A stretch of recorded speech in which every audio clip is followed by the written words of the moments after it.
नमस्कार दोस्तों, स्वागत है आप सभी का एक बार फिर हमारे YouTube channel GK Prince academy पर। तो हम लोग आज की इस वीडियो में बात करेंगे कंप्यूटर से रिलेटेड जितने भी क्वेश्चन और पूछे गए हैं जो कि यूपी ट्रिपल एस सी के एग्ज़ाम में, चाहे जो भी exam UP triple S C जो भी करवाई है। तो 2022 तक नया अपडेट जो हुआ है एग्ज़ाम का, वो 2022 तक जितने भी क्वेश्चन हैं इसमें दिए गए हैं सारे के सारे, और चैप्टर वाइज दिए गए हैं। तो चैप्टर वाइज डिस्कस करेंगे और इससे रिलेटेड अगर हम देखें तो इसमें थोड़ा थोड़ा करके इस तरीके से कुछ एक्सप्लेन भी दिया गया है विस्तार रूप से, तो उसको भी जानेंगे। इससे क्या होगा कि आपको उससे रिलेटेड चीज़ें, उस क्वेश्चन से रिलेटेड चीज़ें और बहुत सारी कुछ इसमें पता चलेंगी। तो कंप्यूटर का बहुत इंपॉर्टेंट हो जाता है।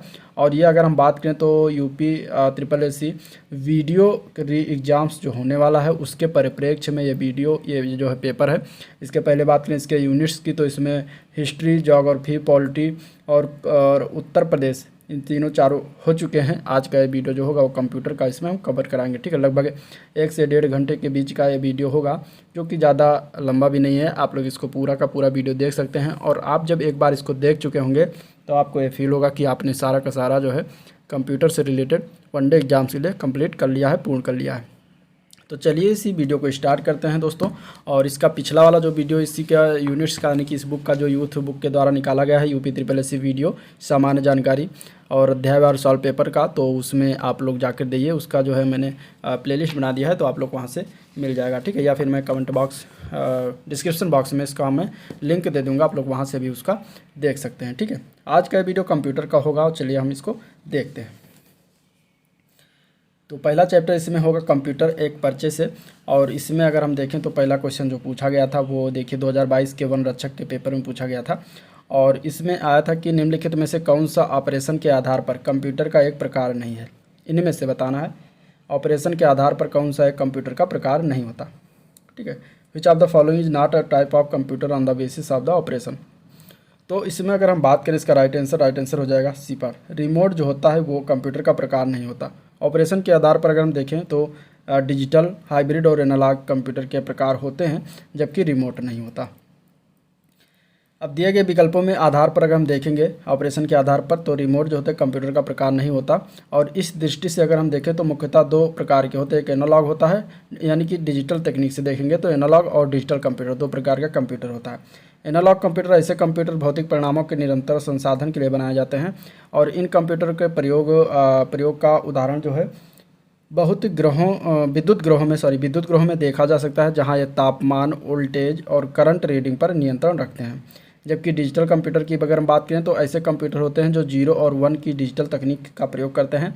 अन्य तकनीकों की तुलना में यह जो है तकनीक तीव्र गति से शुद्ध और परिणाम देते हैं, ठीक है। एक होता है हाइब्रिड कंप्यूटर। तो ऐसे कंप्यूटर जो एनालॉग और डिजिटल दोनों तरह के कंप्यूटर के कार्य करने में सक्षम होते हैं, उन्हें कहा जाता है हाइब्रिड कंप्यूटर, ठीक है। तो इस तरीके से कंप्यूटर का प्रकार हो गया। अगला इसमें क्वेश्चन है निम्नलिखित में से किस व्यक्ति को कंप्यूटिंग के जनक के रूप में जाना जाता है। यानी कंप्यूटर का जनक किस व्यक्ति को इनमें से कहा जाता है, तो वह है चार्ल्स बेबेज। आंसर इसका ये पार्ट करेक्ट हो जाएगा।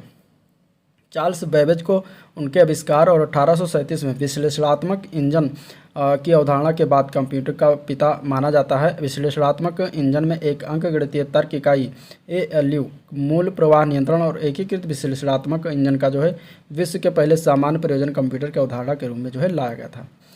तो इस तरीके से इन्होंने एक कंप्यूटर जो बनाया था, जो है अंकगणितीय तर्क वो दे सकता था, कर सकता था। तो इन्हों को जो है कंप्यूटर का जनक कहते हैं। अगला भी क्वेश्चन इसी से रिलेटेड है, कंप्यूटर के जन्मदाता कौन है।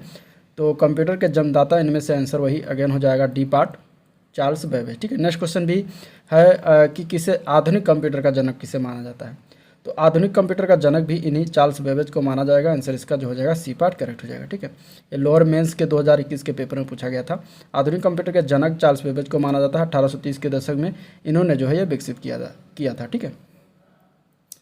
अब क्वेश्चन है कंप्यूटर के विकास से संबंधित। पहला कंप्यूटर है पारंपरिक कंप्यूटर में CRT मॉनिटर होते थे। CRT का मतलब क्या है, इसका फुल फॉर्म क्या है ये बताना। तो CRT का अर्थ होता है कैथोड रे ट्यूब, इसका अर्थ होता है आंसर इसका ए ऑप्शन सही हो जाएगा, ठीक है। कैथोड रे ट्यूब इसका पूरा नाम है। CRT एक जो वैक्यूम ट्यूब होता है जिसे एक या अधिक इलेक्ट्रॉन जो है गन होती है इसमें, और इसमें से बीम को जो है फास्फोरोसेंट स्क्रीन पर जो है इमेज को प्रदर्शित करने के लिए हेरफेर किया जाता है। टेलीविजन सेट पर जो है CRT को आमतौर पर पिक्चर ट्यूब कहा जाता है, ठीक है। नेक्स्ट क्वेश्चन, अगला प्रश्न है, पहली पीढ़ी के कंप्यूटरों में किसका प्रयोग किया जाता था? तो पहली पीढ़ी के कंप्यूटरों में अगर हम बात करें इसमें से, तो आंसर क्या हो जाएगा? पहली पीढ़ी के जो फर्स्ट जनरेशन का जो कंप्यूटर था उसमें हम प्रयोग करते थे निर्वात जो है वैक्यूम ट्यूब्स का या निर्वात नालिकाओं का। तो आंसर इसका करेक्ट ऑप्शन सही हो जाएगा। ठीक है, फर्स्ट जनरेशन के कंप्यूटर में वैक्यूम ट्यूब का प्रयोग करते थे। और कंप्यूटर की प्रथम पीढ़ी की शुरुआत जो हुई थी वो 1946 में ENIAC नामक कंप्यूटर के निर्माण से हुआ था। और इसमें अगर हम देखें तो फर्स्ट जनरेशन के कंप्यूटर के लक्षण क्या क्या होते हैं, तो निर्वात नालिकाओं का प्रयोग यानी कि वैक्यूम ट्यूब का प्रयोग किया जाता है, पंच कार्ड पर आधारित होता है, और संग्रहण के लिए जो है चुंबकीय ड्रम का प्रयोग किया जाता है। ठीक है, स्टोरेज के लिए, संग्रहण स्टोरेज को इंग्लिश में कहते हैं। नेक्स्ट क्वेश्चन है, कंप्यूटर की दूसरी पीढ़ी यानी कि सेकंड जनरेशन किस पर आधारित थी? तो कंप्यूटर की जो दूसरी पीढ़ी थी वो आधारित किस पर थी ये बताना है, तो वो था ट्रांजिस्टर पर आधारित। तो आंसर इसका बी ऑप्शन से हो जाएगा, ट्रांजिस्टर। ठीक है, सेकंड जनरेशन के जो कंप्यूटर थे वो ट्रांजिस्टर का प्रयोग किया गया था, उसमें निर्वात ट्यूब की जगह निर्वात ट्यूब जो है फर्स्ट जनरेशन में प्रयोग किया गया था। और यह है चूँकि ये सस्ता और बिजली की कम खपत करता था, इसलिए जो है इसको इस्तेमाल में लाया गया। नेक्स्ट क्वेश्चन आया था, कंप्यूटर माउस का आविष्कार किसने किया था? इसका आंसर क्या होगा? तो कंप्यूटर माउस का आविष्कार के बात करेंगे तो उनका नाम क्या है? तो उनका नाम है डगलस एंगलबर्ट। आंसर इसका ए ऑप्शन सही हो जाएगा, डगलस एंगलबर्ट। इन्हें माउस का आविष्कार किया था 1960 ईस्वी में, परंतु इसका पेटेंट जो है इनके द्वारा 17 नवंबर 1970 को करवाया गया। माउस पहली बार प्रयोग जो है सन 1973 में जेरोक्स अल्टो कंप्यूटर सिस्टम के साथ किया गया था।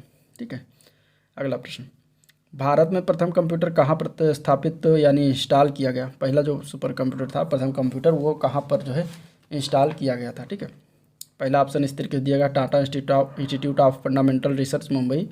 इसके अलावा 3 और ऑप्शन इसमें दिए गए, उनको भी देखते हैं। ठीक है, ये देखिए 3 ऑप्शन और दिया गया है, इंडियन स्टैटिस्टिकल इंस्टीट्यूट कोलकाता, तीसरा ऑप्शन है computational research laboratory Pune, Indian railway नई दिल्ली। तो इनमें से कहाँ पर सर्वप्रथम कंप्यूटर का जो है इंस्टॉल किया गया था? तो इसका आंसर हो जाएगा B part, Indian statistical institute Kolkata में जो है सर्वप्रथम इंस्टॉल किया गया था 1952 में। आंसर इसका होगा बी पार्ट, 1952 में। ठीक है, इंडियन स्टैटिस्टिकल इंस्टीट्यूट कोलकाता में इसकी स्थापना की गई थी। और इस ISI में स्थापित होने वाला पहला एनालॉग कंप्यूटर भारत का प्रथम कंप्यूटर बना था। अगला प्रश्न देखते हैं, कैलकुलेटर जो है किस प्रकार की कंप्यूटर कार्य पद्धति पर कार्य करता है? कैलकुलेटर जो होता है वो कौन से प्रकार के कंप्यूटर की कार्य पद्धति पर कार्य करता है? तो कैलकुलेटर जो होता है वो डिजिटल कंप्यूटर की कार्य पद्धति पर कार्य करता है। तो correct answer C part correct हो जाएगा। ठीक है, नेक्स्ट क्वेश्चन, निम्नलिखित में से कौन एक 2018 में स्थापित भारत का सबसे तेज सुपर कंप्यूटर है इनमें से? तो उसका नाम क्या है बताना। तो उसका नाम है 2018 में स्थापित किया गया था, उसका नाम था प्रत्यूष। आंसर डी ऑप्शन सही हो जाएगा। ठीक है, प्रत्यूष जो था Indian institute of tropical meteorology Pune और national centre for medium range weather forecast Noida में सफल होने वाला सुपर कंप्यूटर है प्रत्यूष। ठीक है, सबसे तेज कंप्यूटर है। ये प्रश्नकाल के समय था, यानी 2018 में जब स्थापित किया गया था। ठीक है, और ये जो है भारत का पहला मल्टी पेटाफ्लॉप्स श्रेणी का सुपर कंप्यूटर है।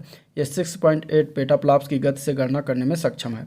वर्तमान में भारत का सबसे तेज कंप्यूटर का नाम है परम सिद्धि। ठीक है, वर्तमान में अगर पूछा जाएगा तो परम सिद्धि है। और इसे कहाँ पर इंस्टॉल किया गया? तो पुणे स्थित centre for development of advance computer के मुख्यालय में स्थापित किया गया है। अगला क्वेश्चन देखते हैं। अगला क्वेश्चन है 3G 4G 5G की मोबाइल प्रौद्योगिकी श्रृंखला में जी का क्या अर्थ होता है? ठीक है, जो जी लगा हुआ होता है, जी का मतलब क्या होता है? तो जी का मतलब होता है जनरेशन। ठीक है, 3rd generation, 4th generation, 5th generation, इस तरीके से जी का क्या अर्थ होता है? जनरेशन। और अगर हम बात करें तो जब भी किसी फ़ोन में नई तकनीक आती है तो उसे नेक्स्ट जनरेशन स्मार्टफोन कहा जाता है। जैसे नई टेक्नोलॉजी आती है तो उसे उसका वर्जन अपग्रेड कर दिया जाता है। इस टेक्नोलॉजी के बदलाव के साथ साथ नए आने वाले फ़ोन में भी काफ़ी बदलाव आता है। अगला क्वेश्चन की तरफ देखते हैं। निम्नलिखित में से कौन सा कंप्यूटर एनालॉग आउटपुट को डिजिटल फॉर्म में परिवर्तित करने से मुख्यतः संबद्ध है? इसमें से वो कौन सा कंप्यूटर है ये बताना। तो इसका आंसर क्या होगा? इसका आंसर हो जाएगा सी पार्ट, हाइब्रिड कंप्यूटर उसको कहते हैं। आंसर सी पार्ट करेक्ट हो जाएगा। ठीक है, हाइब्रिड कंप्यूटर जो होता है एनालॉग आउटपुट को डिजिटल फॉर्म में परिवर्तित करने का कार्य करता है। अगले क्वेश्चन की तरफ चलते हैं। अगला प्रश्न आया था 2018 के वीडियो 2018 के पेपर में आया था। एग्जाम्स तो अब होने वाले हैं। तो इसमें पूछा गया था कि 1943 में J.W. माचली और J. प्रेस्पर इकर्ट द्वारा बिना किसी भी यांत्रिक हिस्सों के बनाए गए पहले कंप्यूटर को क्या कहा गया था? तो उसका नाम क्या था जो पहले जो बनाया गया था बिना किसी मैकेनिक हिस्सों को जो है प्रयोग किए गए। तो इसका आंसर क्या हो जाएगा, आंसर हो जाएगा इसका ए पार्ट। इनेक उसको कहा गया था, इनेक कंप्यूटर। इनेक कंप्यूटर को जो है डब्ल्यू माचली और प्रेस्पर इकर्ट ने बिना किसी यांत्रिक हिस्सों के बनाया था। पहले कंप्यूटर इनेक को electronic numerical integrator and computer में इस परियोजना की शुरुआत करने का अधिकार प्राप्त हुआ 1943 में। ये इनेक का फुल फॉर्म है, ठीक है। और इस प्रोजेक्ट PX के लिए जो है अमेरिकी सेना ने अनुदान प्रदान किया था। 1946 में आविष्कार पूरा हुआ था। तो इस तरीके से कंप्यूटर का आविष्कार हुआ था। अगला क्वेश्चन है, कंप्यूटर की दूसरी पीढ़ी यानी कि सेकंड जनरेशन द्वारा किस दौरान देखी गई थी, ठीक है। इंपॉर्टेंट क्वेश्चन है। सेकंड जनरेशन जो आया था वो 1956 से लेकर 1963 के मध्य आया था। तो करेक्ट आंसर इसका सी पार्ट करेक्ट हो जाएगा, ठीक है। 1956 से लेकर 1963 तक सेकंड जनरेशन के कंप्यूटर का निर्माण हुआ। और उसमें अगर हम बात करें तो निर्वात ट्यूब के स्थान पर हल्के और कम विद्युत वाली ट्रांजिस्टर डिवाइस का प्रयोग किया जाता था, जिसका आविष्कार विलियम शाकली, जॉन बर्दिन और वाल्टर ब्रेटन ने किया था, ठीक है। नेक्स्ट क्वेश्चन, अगला प्रश्न देखते हैं। तो दिया गया है कि कौन से वर्ष से तृतीय पीढ़ी के यानी कि थर्ड जनरेशन के कंप्यूटर का प्रयोग शुरू हुआ था। तो वो कौन सा डेट था ये बताना है, कौन सा दशक था। तो वो था 1965 से लेकर 1971 के मध्य इस्तेमाल किया गया था थर्ड जनरेशन। तो आंसर इसका बी ऑप्शन सही हो जाएगा, ठीक है। थर्ड जनरेशन के कंप्यूटरों में एकीकृत परिपथ या फिर IC का इस्तेमाल किया गया था, ठीक है, इंटीग्रेटेड चिप। तो IC का इस्तेमाल ये थर्ड जनरेशन में किया गया था। सेकंड जनरेशन में अगर हम बात करें तो क्या ट्रांजिस्टर डिवाइस का प्रयोग किया गया था। और फर्स्ट जनरेशन में अगर हम देखें तो निर्वात ट्यूब का प्रयोग किया गया था। तो इस तरीके से जनरेशन बाय जनरेशन चेंज होता रहा। अगला प्रश्न देखते हैं। भारत का सबसे शक्तिशाली संपर्क कंप्यूटर प्रत्यूष IITM यानी कि भारतीय उष्णकटिबंधीय मौसम विज्ञान संस्थान में कहाँ पर स्थापित किया गया। तो ये कहाँ पर है संस्थानवा, ये बताना, ठीक है। तो ये हो जाएगा आंसर इसका डी पार्ट। ये पुणे में स्थित है। यहाँ पे जो है सबसे तेज़ इसमें शक्तिशाली सुपर कंप्यूटर प्रत्यूष है, ये इंस्टॉल किया हुआ है। तो आंसर इसका डी ऑप्शन सही हो जाएगा, ठीक है। और इस सुपर कंप्यूटर की हाई परफॉर्मेंस कंप्यूटर जो है वो कंप्यूटिंग जो है क्षमता है 6.8 पेटाफ्लॉप, जो मात्र 1 सेकंड में कई अरब गणनाएं कर सकता है। तो सोच सकते हैं कितना सुपर कंप्यूटर सुपर तेज है, ये कह सकते हैं। अगला क्वेश्चन वो कौन सा नियम है जो ये बताता है कि प्रोसेसर की गति या कंप्यूटर की समग्र प्रसंस्करण शक्ति प्रत्येक 2 वर्ष पर दुगनी हो जाएगी। इनमें से कौन सा नियम बताता है। तो इसका आंसर कौन सा हो जाएगा ऑप्शन, तो ये हो जाएगा मूर का नियम। मूर ने यह नियम दिया था कि जो प्रोसेसर की गति होती है, स्पीड होती है, वो कंप्यूटर की समग्र प्रसंस्करण शक्ति प्रत्येक 2 वर्ष पर जो है दुगनी हो जाएगी। अब इनका डिटेल में देख लेते हैं। इधर दिया गया है कि क्या इन्होंने कहा था। तो इंटेल के संस्थापक हैं गॉर्डन मूर। उन्होंने सबसे पहले कंप्यूटर के प्रसंस्करण शक्ति का बारीकी से अध्ययन किया और कहा कि IC पर यानी कि इंटीग्रेटेड चिप पर निर्मित होने वाले ट्रांजिस्टरों की संख्या प्रति वर्ष में दुगनी होती जाएगी। किंतु बाद में इसे संशोधित करके उन्होंने कहा कि यह संख्या प्रति 2 वर्ष में दुगनी होती चली जाएगी, ठीक है। तो ये चीज़ें कही गई थी। अगला प्रश्न, कौन सा कंप्यूटर का सबसे आम प्रकार है और इसका उपयोग आमतौर पर द्विधारी संख्या प्रणाली का उपयोग करके मात्राओं के साथ जानकारी को संसाधित करने के लिए किया जाता है। तो वो कौन सा कंप्यूटर है जो इस प्रकार का प्रयोग करते हैं। तो उसका नाम है डिजिटल कंप्यूटर। आंसर हो जाएगा इसका बी ऑप्शन, ठीक है। डिजिटल कंप्यूटर जो है कंप्यूटर का सबसे आम प्रकार का है, मतलब सबसे जनरल भाषा में कह सकते हैं सर, ठीक है, सभी बार से। और इसका प्रयोग व्यापार, बैंकिंग, शिक्षा, मनोरंजन आदि में करते हैं, जो हम सभी इस्तेमाल करते हैं, ठीक है। और इसका उपयोग आमतौर पर द्विधारी संख्या प्रणाली का उपयोग करके मात्राओं के साथ जानकारी को जो है संसाधित करने के लिए किया जाता है। भारत में निर्मित प्रथम सुपर कंप्यूटर को क्या नाम दिया गया था। तो उसको नाम दिया गया था परम, ठीक है, परम नाम दिया गया था। आंसर बी ऑप्शन से हो जाएगा। परम A8000 को भारत का पहला सुपर कंप्यूटर माना जाता है। यह 1991 में CDAC द्वारा बनाया गया था। आदित्य जो है वो भारतीय मौसम विज्ञान संस्थान पुणे द्वारा बनाया गया सुपर कंप्यूटर है। अब इनपुट आउटपुट से क्वेश्चन देखते हैं। पहला क्वेश्चन इसमें देखें तो दिया गया है क्वेश्चन इसमें अगर हम बात करें तो निम्न में से किस प्रकार का स्कैनर जो है प्रकाश लाइट स्रोत की जो है सहायता से वर्ण अंक और कोड पढ़ता है और प्रतियोगी परीक्षाओं में वस्तुनिष्ठ प्रकार के उत्तर के पत्रों के लिए उनका प्रयोग किया जाता है। यानी कि जो OMR सीट होता है, यानी कि जो आपका जो उत्तर पत्रिका होती है मिलते उसमें बिंदी ऐसे करते, तो ये किस प्रकार के कंप्यूटर द्वारा इसकी रीडिंग की जाती है ये बताना, ठीक है। तो किस प्रकार का स्कैनर होता है सर ये बताना है। तो उसका आंसर हो जाएगा वो होता है ऑप्टिकल मार्क रिकॉग्निशन, ठीक है। तो आंसर इसका क्या हो जाएगा ऑप्टिकल मार्क रिकॉग्निशन, जिसको हम कहते हैं OMR। तो आंसर इसका बी पार्ट हो जाएगा। इसका फुल फॉर्म क्या है optical mark recognition.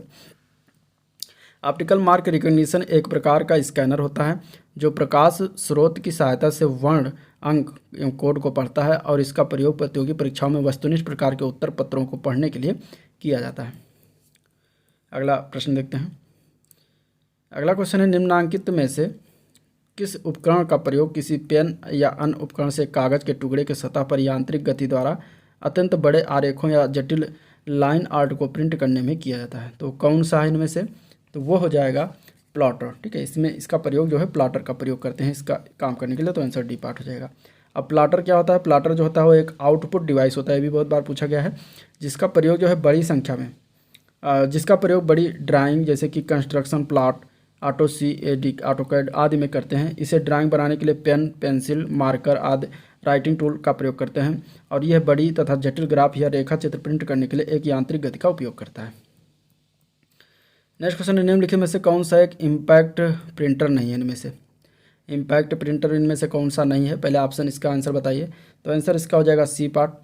Inject printer जो होता है वो इम्पैक्ट प्रिंटर नहीं था, बाकी drum printer, dot matrix printer और डेजी व्हील प्रिंटर ये सब सारे इम्पैक्ट प्रिंटर होता है। अब इम्पैक्ट प्रिंटर क्या होता है इसको जान लेते हैं। तो यह एक प्रकार का प्रिंटर है जो कागज़ के साथ एक इंक रिबन के सीधे संपर्क से काम करता है। ठीक है, अब इसमें अगर हम देखें तो इसका उदाहरण जैसे कि dot matrix printer, Daisy wheel printer और लाइन प्रिंटर। और नॉन इम्पैक्ट प्रिंटर कौन कौन होता है? तो नॉन इम्पैक्ट प्रिंटर में इंक रिबन और पेपर में सीधा संपर्क नहीं होता, जैसे कि इंकजेट प्रिंटर, लेजर प्रिंटर और थर्मल प्रिंटर। तो इस तरीके से इम्पैक्ट और नॉन इम्पैक्ट याद रखिएगा। नेक्स्ट क्वेश्चन देखते हैं। अगला प्रश्न है, निम्नलिखित में से कौन सा कार्य जो है अथवा परिचालन माइक्रोफोन उपकरण के द्वारा इसमें से संपन्न होता है? ठीक है, उनमें से कौन सा कार्य है? तो वो होता है ध्वनि तरंगों को विद्युत संकेतों में परिवर्तित करता है।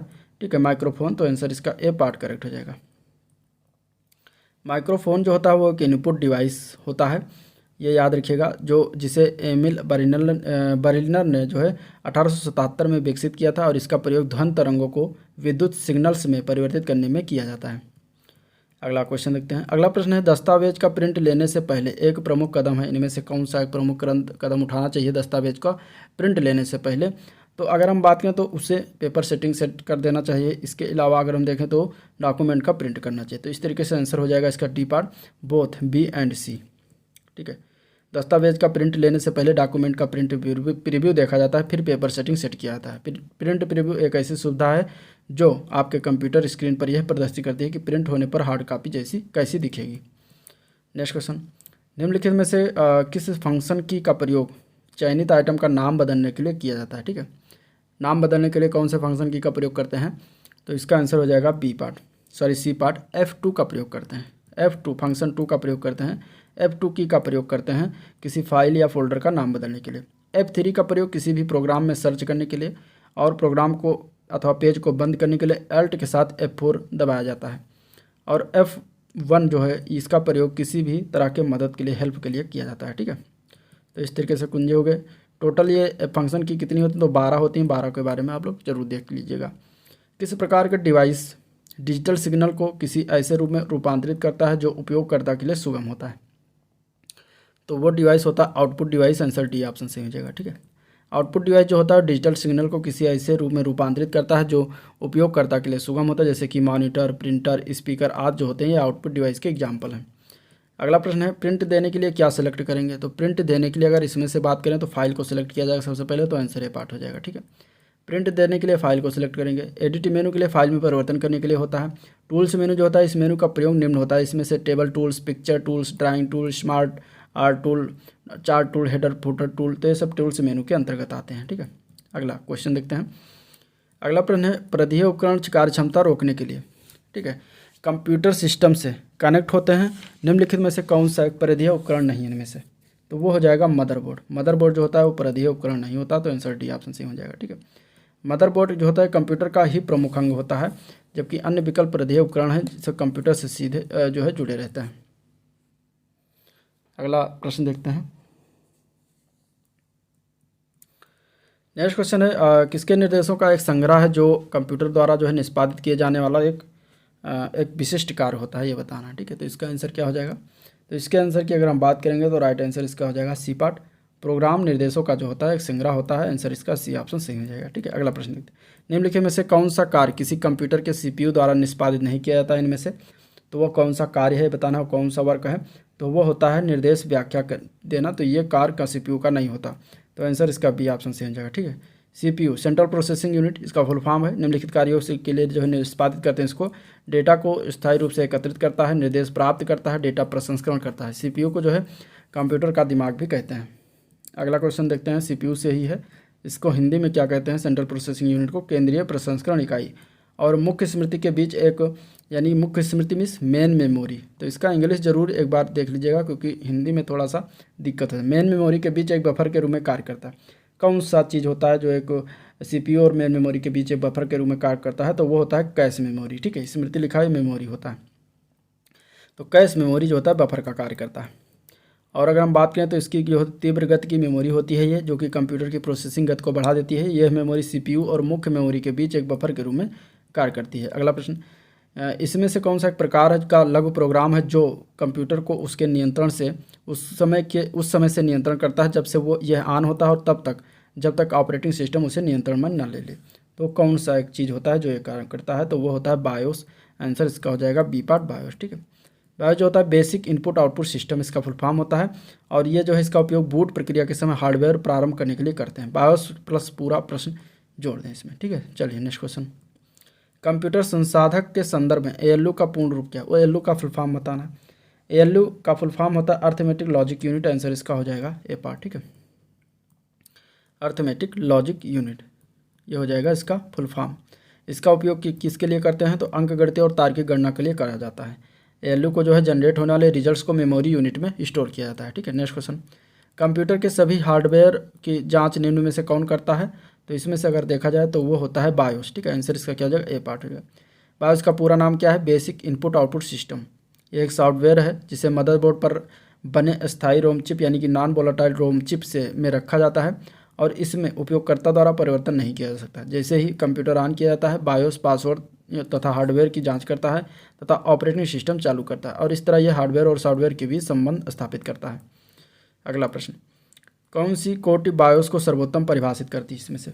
तो बायोस की अगर हम बात करें तो वो क्या है इसमें से बेसिकली ये पूछा गया है। तो वही एक फर्मवेयर होता है। आंसर इसका सी ऑप्शन सही हो जाएगा। ठीक है, फर्मवेयर जो होता है हार्डवेयर डिवाइस में स्थायी रूप से इंस्टॉल किया जाता है। फर्मवेयर बैकग्राउंड किया जाता है। फर्मवेयर बैकग्राउंड में हार्डवेयर को कंट्रोल करता है, संचालित करता है तथा मेंटेन रखने के लिए कार्य करता है। यह प्रोग्राम के दिए गए निर्देशों का एक सेट है जो video card, BIOS, keyboard, hard drive जैसे हार्डवेयर डिवाइस में प्रयोग किया जाता है।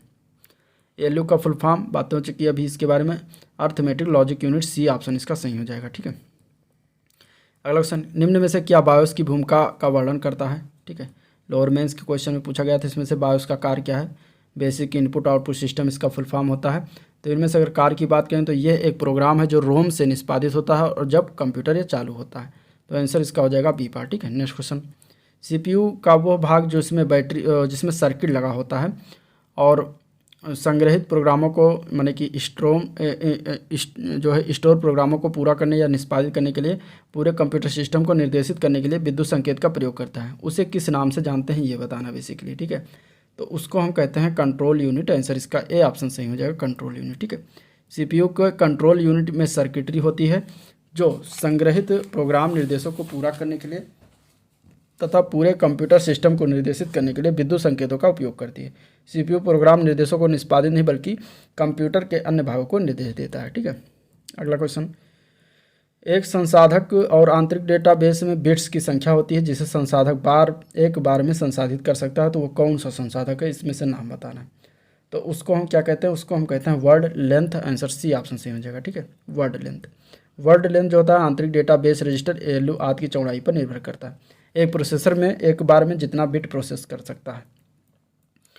अगला क्वेश्चन देखते हैं, कौन सा कंप्यूटर पेरिफेरल आपको भौतिक छवि या दस्तावेज की प्रतिलिपि बनाने और उसे डिजिटल छवि के रूप में अपने कंप्यूटर पर सहेजने की सुविधा इसमें से प्रदान करता है? तो वो कौन सा होता है कंप्यूटर? तो वो होता है, अगर हम बात करें तो वो स्कैनर होता है। आंसर इसका हो जाएगा आपका जो है सी पार्ट, स्कैनर। ठीक है, स्कैनर जो होता है कंप्यूटर पेरिफेरल है जो भौतिक छवि और दस्तावेज प्रतिलिपि बनाने और उसे डिजिटल छवि के रूप में अपने कंप्यूटर पर सहेजने की सुविधा प्रदान करता है।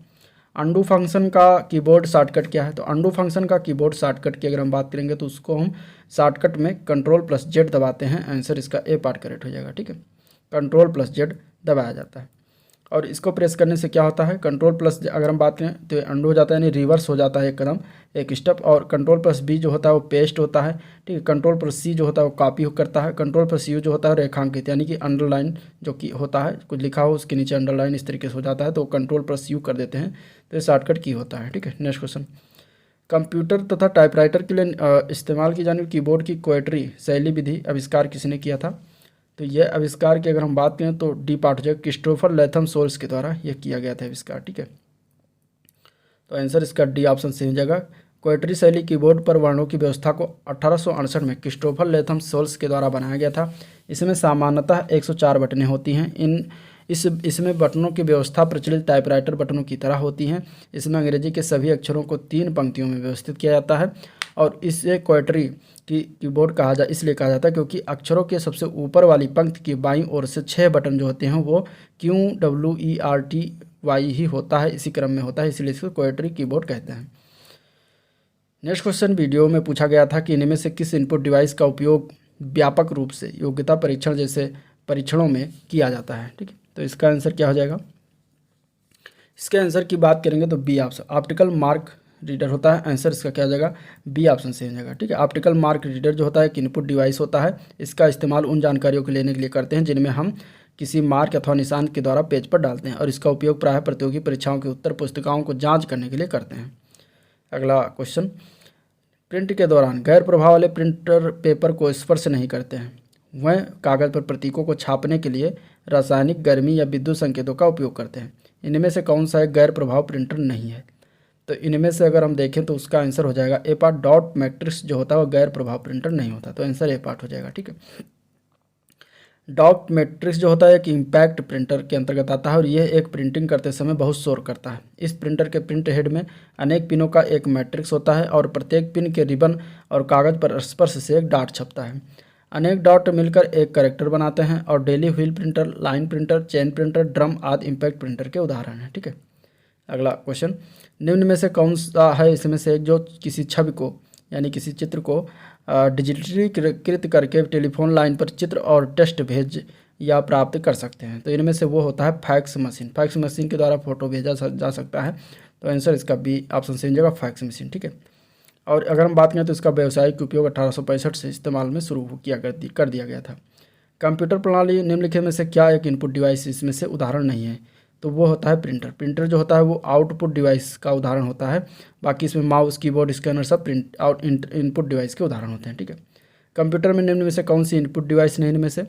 तो इनमें से इनपुट डिवाइस की अगर हम बात करें तो अगेन इसका आंसर क्या हो जाएगा? प्रिंटर। ठीक है, प्रिंटर जो होता है वो इनपुट डिवाइस नहीं होता। कंप्यूटर की इनपुट डिवाइस में आता है कीबोर्ड, माउस, जॉयस्टिक, प्रकाशीय pen, scanner, barcode reader, marker, mark reader, digital camera, mic, speech recognition system, ये सब होते हैं इनपुट डिवाइस के अंतर्गत। ठीक है, और आउटपुट डिवाइस में monitor, printer, plotter, speaker, card reader, tape reader, ये सब आते हैं आउटपुट डिवाइस। कंप्यूटर माउस किस प्रकार का डिवाइस है? तो कंप्यूटर माउस जो होता है वो एक प्रकार का इनपुट डिवाइस है, तो आंसर ए पार्ट करेक्ट हो जाएगा। ठीक है, अगला क्वेश्चन, कंप्यूटर के कीबोर्ड में कितनी वर्णमालाओं की की होती है? तो टोटल 26 वर्णमालाओं की होती है, तो आंसर सी ऑप्शन सी हो जाएगा। और अगर टोटल इस तरीके से देखें तो 102 की होती हैं। की जो है 3 प्रकार की होती है, अल्फा न्यूमेरिक की, फंक्शनल की और स्पेशल की। ठीक है, अगला क्वेश्चन हम मेमोरी बेस देखेंगे। पहला क्वेश्चन है, कौन सी ड्राइव प्लेटर नामक वृत्ताकार डिस्क की श्रृंखला से बनी होती है इनमें से? तो इसका करेक्ट आंसर हो जाएगा C part, hard disk drive होता है जो कि प्लेटर नामक जो है वृत्ताकार डिस्क की श्रृंखला से बनी होती है। हार्ड डिस्क ड्राइव जो होता है सर्कुलर डिस्क की श्रृंखला से बना होता है जिसे प्लेटर्स कहा जाता है, जो एक स्पिंडल के चारों ओर लगभग आधे इंच की दूरी पर एक के ऊपर एक व्यवस्थित होता है। यह डिस्क एल्युमिनियम मिश्र धातु जैसे गैर चुंबकीय का बना होता है और चुंबकीय मटेरियल से लेपित होते हैं। नेक्स्ट क्वेश्चन देखते हैं, निम्नलिखित में से कौन रैम के बारे में सही नहीं है इनमें से? और ऑप्शन चारों इस तरीके से कुछ दिए गए हैं। ठीक है, इनमें से बताना है कौन सा रैम के बारे में गलत चीज़ें इसमें कही गई हैं इस क्वेश्चन में। इसका आंसर क्या हो जाएगा? पहला देखते हैं, ऑप्शन जो दिया गया, रैम जो है कंप्यूटर के बंद होने पर भी डेटा को जो है स्थायी रूप से स्टोर करता है। ठीक है, तो देखिए अगर हम बात करें तो रैम के बारे में जो दिया गया है कि स्थायी रूप से यानी कि परमानेंट स्टोर करता है, तो ये गलत है। रैम जो है परमानेंट स्टोर नहीं करता। तो इसके बारे में जो बातें गलत है वो ए ऑप्शन में ही लिखा हुआ है। बाकी तीनों ऑप्शन में इसके लिए जो है सही लिखा हुआ है। बात उसको पढ़ लेते हैं। जैसे कि दिया गया है दूसरा ऑप्शन, रैम को जो है मुख्यतः SRM और DRAM, SRAM और DRAM के 2 प्रकार में इसको वर्गीकृत किया गया है, तो ये सही है। और रैम जो है एक रीड राइट मेमोरी होती है, ये भी सही है। और दिया गया है तीसरा ऑप्शन है, चौथा ऑप्शन लास्ट वाला, रैम जो है डेटा प्रोग्राम और प्रोग्राम रिजल्ट को स्टोर करने के लिए CPU की आंतरिक मेमोरी होती है, तो ये भी सही है। आपका राइट आंसर इसमें ए पार्ट करेक्ट हो जाएगा, जो कि रैम के बारे में गलत चीज़ें कही गई हैं। रैम की अगर हम अन्य बात करते हैं और एक्सप्लेन, तो रैम जो होता है एक वोलाटाइल मेमोरी होता है, यानी कि अस्थायी होता है, जिसका मतलब कि कुछ समय के लिए डेटा को रखती है तथा अचानक से कंप्यूटर बंद होने पर इसमें जो है डेटा जितनी भी होते हैं वो ख़त्म हो जाती है रैम की। और ये लंबे समय के लिए डेटा स्टोर करके इसमें नहीं रखती है। इसके लिए कंप्यूटर बंद करने से पहले उसके डेटा को सेकेंडरी मेमोरी में जो है स्टोर करना पड़ता है। सिर्फ वर्तमान में चल रहे डेटा कार्य के डेटा को कुछ समय के लिए जो है ये होल्ड पर रखती है। तो ये चीज़ें रैम के बारे में जाना चाहिए। अगला क्वेश्चन देखते हैं, कौन सा स्टोरेज माध्यम सबसे तेज़ और महंगा है इनमें से? तो इसका आंसर हो जाएगा वो है कैश। ठीक है, कैश मेमोरी जो होती है वो सबसे तेज़ और महंगा होता है। देखिए हार्ड डिस्क होता है, रोम, रैम, कैश मेमोरी में सबसे तेज़ और महंगा जो होता है वो कैश मेमोरी होता है। ठीक है, इन तीनों में अगर देखें तो सबसे महंगा और तेज़ मेमोरी जो होता है वो कैश मेमोरी होता है। इस तरीके से कुछ इसमें दिया गया है कि अगर आप इधर बढ़ेंगे तो इंक्रीज इन कैपेसिटी, उनके कैपेसिटी में, और आप नीचे से ऊपर आएंगे तो इनकी स्पीड में देखेंगे। तो सबसे कम स्पीड मैग्नेटिक टेप की, लेकिन सबसे ज़्यादा इस कैपेसिटी जो होती है वो मैग्नेटिक टेप की होती है। इसके बाद आता है मैग्नेटिक डिस्क यानी कि HDD हार्ड डिस्क ड्राइव का, जो कि सबसे मैग्नेटिक टेप से ज़्यादा स्पीड होती है। फिर इसके बाद मेन मेमोरी यानी कि रैम की स्पीड होती है। इसके बाद कैश की मेमोरी की स्पीड होती है, और सबसे ऊपर रजिस्टर की जो है स्पीड होती है। ठीक है, इसी तरीके से जब आप ऊपर से चलेंगे रजिस्टर की तो सबसे कम कैपेसिटी, उसके बाद कैश की कम कैपेसिटी, फिर इसके बाद मेन मेमोरी की कैपेसिटी उसके बाद कम होती है जो है मतलब यहाँ पे नीचे आएंगे तो इंक्रीज होती जाएगी कैपेसिटी। ठीक है, यानी कि सबसे कम होती है रजिस्टर की, सबसे ज़्यादा होगी कैपेसिटी मैग्नेटिक टेप की। तो इस तरीके से ये देख सकते हैं। अगला क्वेश्चन, अगला प्रश्न जो है दिया गया है इसमें से कि डेटा को बनाए रखने के लिए निम्नलिखित में से किस प्रकार की मेमोरी को लगातार रिफ्रेश किया जाना चाहिए? कौन सी मेमोरी होती है जो लगातार रिफ्रेश करते हैं? तो वो होती है DRAM। ठीक है, रैम मेमोरी जो होती है उसको रिफ्रेश करते हैं, उनमें से DRAM को लगातार रिफ्रेश किया जाता है। अब SRAM जो होता है उसको कहते हैं स्टैटिक रैंडम एक्सेस मेमोरी, और ये जो है डेटा को बनाए रखने के लिए लगातार रिफ्रेश किए जाने की आवश्यकता इसकी नहीं होती है। ठीक है, SRAM की। लेकिन ये जो अगर हम बात करें तो ये DRAM से तेज़ मेमोरी होती है SRAM, और जो DRAM होती है ये डायनेमिक रैंडम एक्सेस मेमोरी होती है, और इसको डेटा को बनाए रखने के लिए लगातार रिफ्रेश करते रहने की आवश्यकता होती है। तो DRAM SRAM से धीमी होती है लेकिन ज़्यादा डाटा होल्ड करती है। ठीक है, तो ये डिफरेंट हो गया DRAM और SRAM में। अगला प्रश्न देखते हैं। अगला प्रश्न है, इनमें से कौन सा मुख्य यानी कि मेन मेमोरी की विशेषता है बताना है। ऑप्शन दिया गया है इस तरीके से ABC, क्या क्या सही है मेन मेमोरी के बारे में। तो दिया गया पहला कि यह कंप्यूटर की कार्यशील मेमोरी होती है, तो ये होती है। यह सेकेंडरी मेमोरी से ज़्यादा तेज होती है, ये भी सही है। बिना प्राइमरी मेमोरी के कंप्यूटर नहीं चल सकता, तो ये भी सही है। तो इसका करेक्ट आंसर होगा वो D ऑप्शन सही हो जाएगा। ठीक है, अब मेन मेमोरी में केवल वही डेटा को और निर्देश होते हैं जिन पर कंप्यूटर वर्तमान में काम कर रहा होता है, और इसकी एक सीमित क्षमता होती है जो बिजली बंद होने पर डेटा स्वतः ही डिलीट हो जाता है। यह आमतौर पर सेमीकंडक्टर से बनी होती है। मेन मेमोरी की कुछ विशेषताओं को जान लीजिए। पहला है कि यह सेमीकंडक्टर मेमोरी होती है। आमतौर पर यह वोलाटाइल मेमोरी यानी कि स्थायी मेमोरी होती है। ठीक है, और यह कंप्यूटर की कार्यशील मेमोरी होती है। यह सेकेंडरी मेमोरी से ज़्यादा तेज कार्य करती है।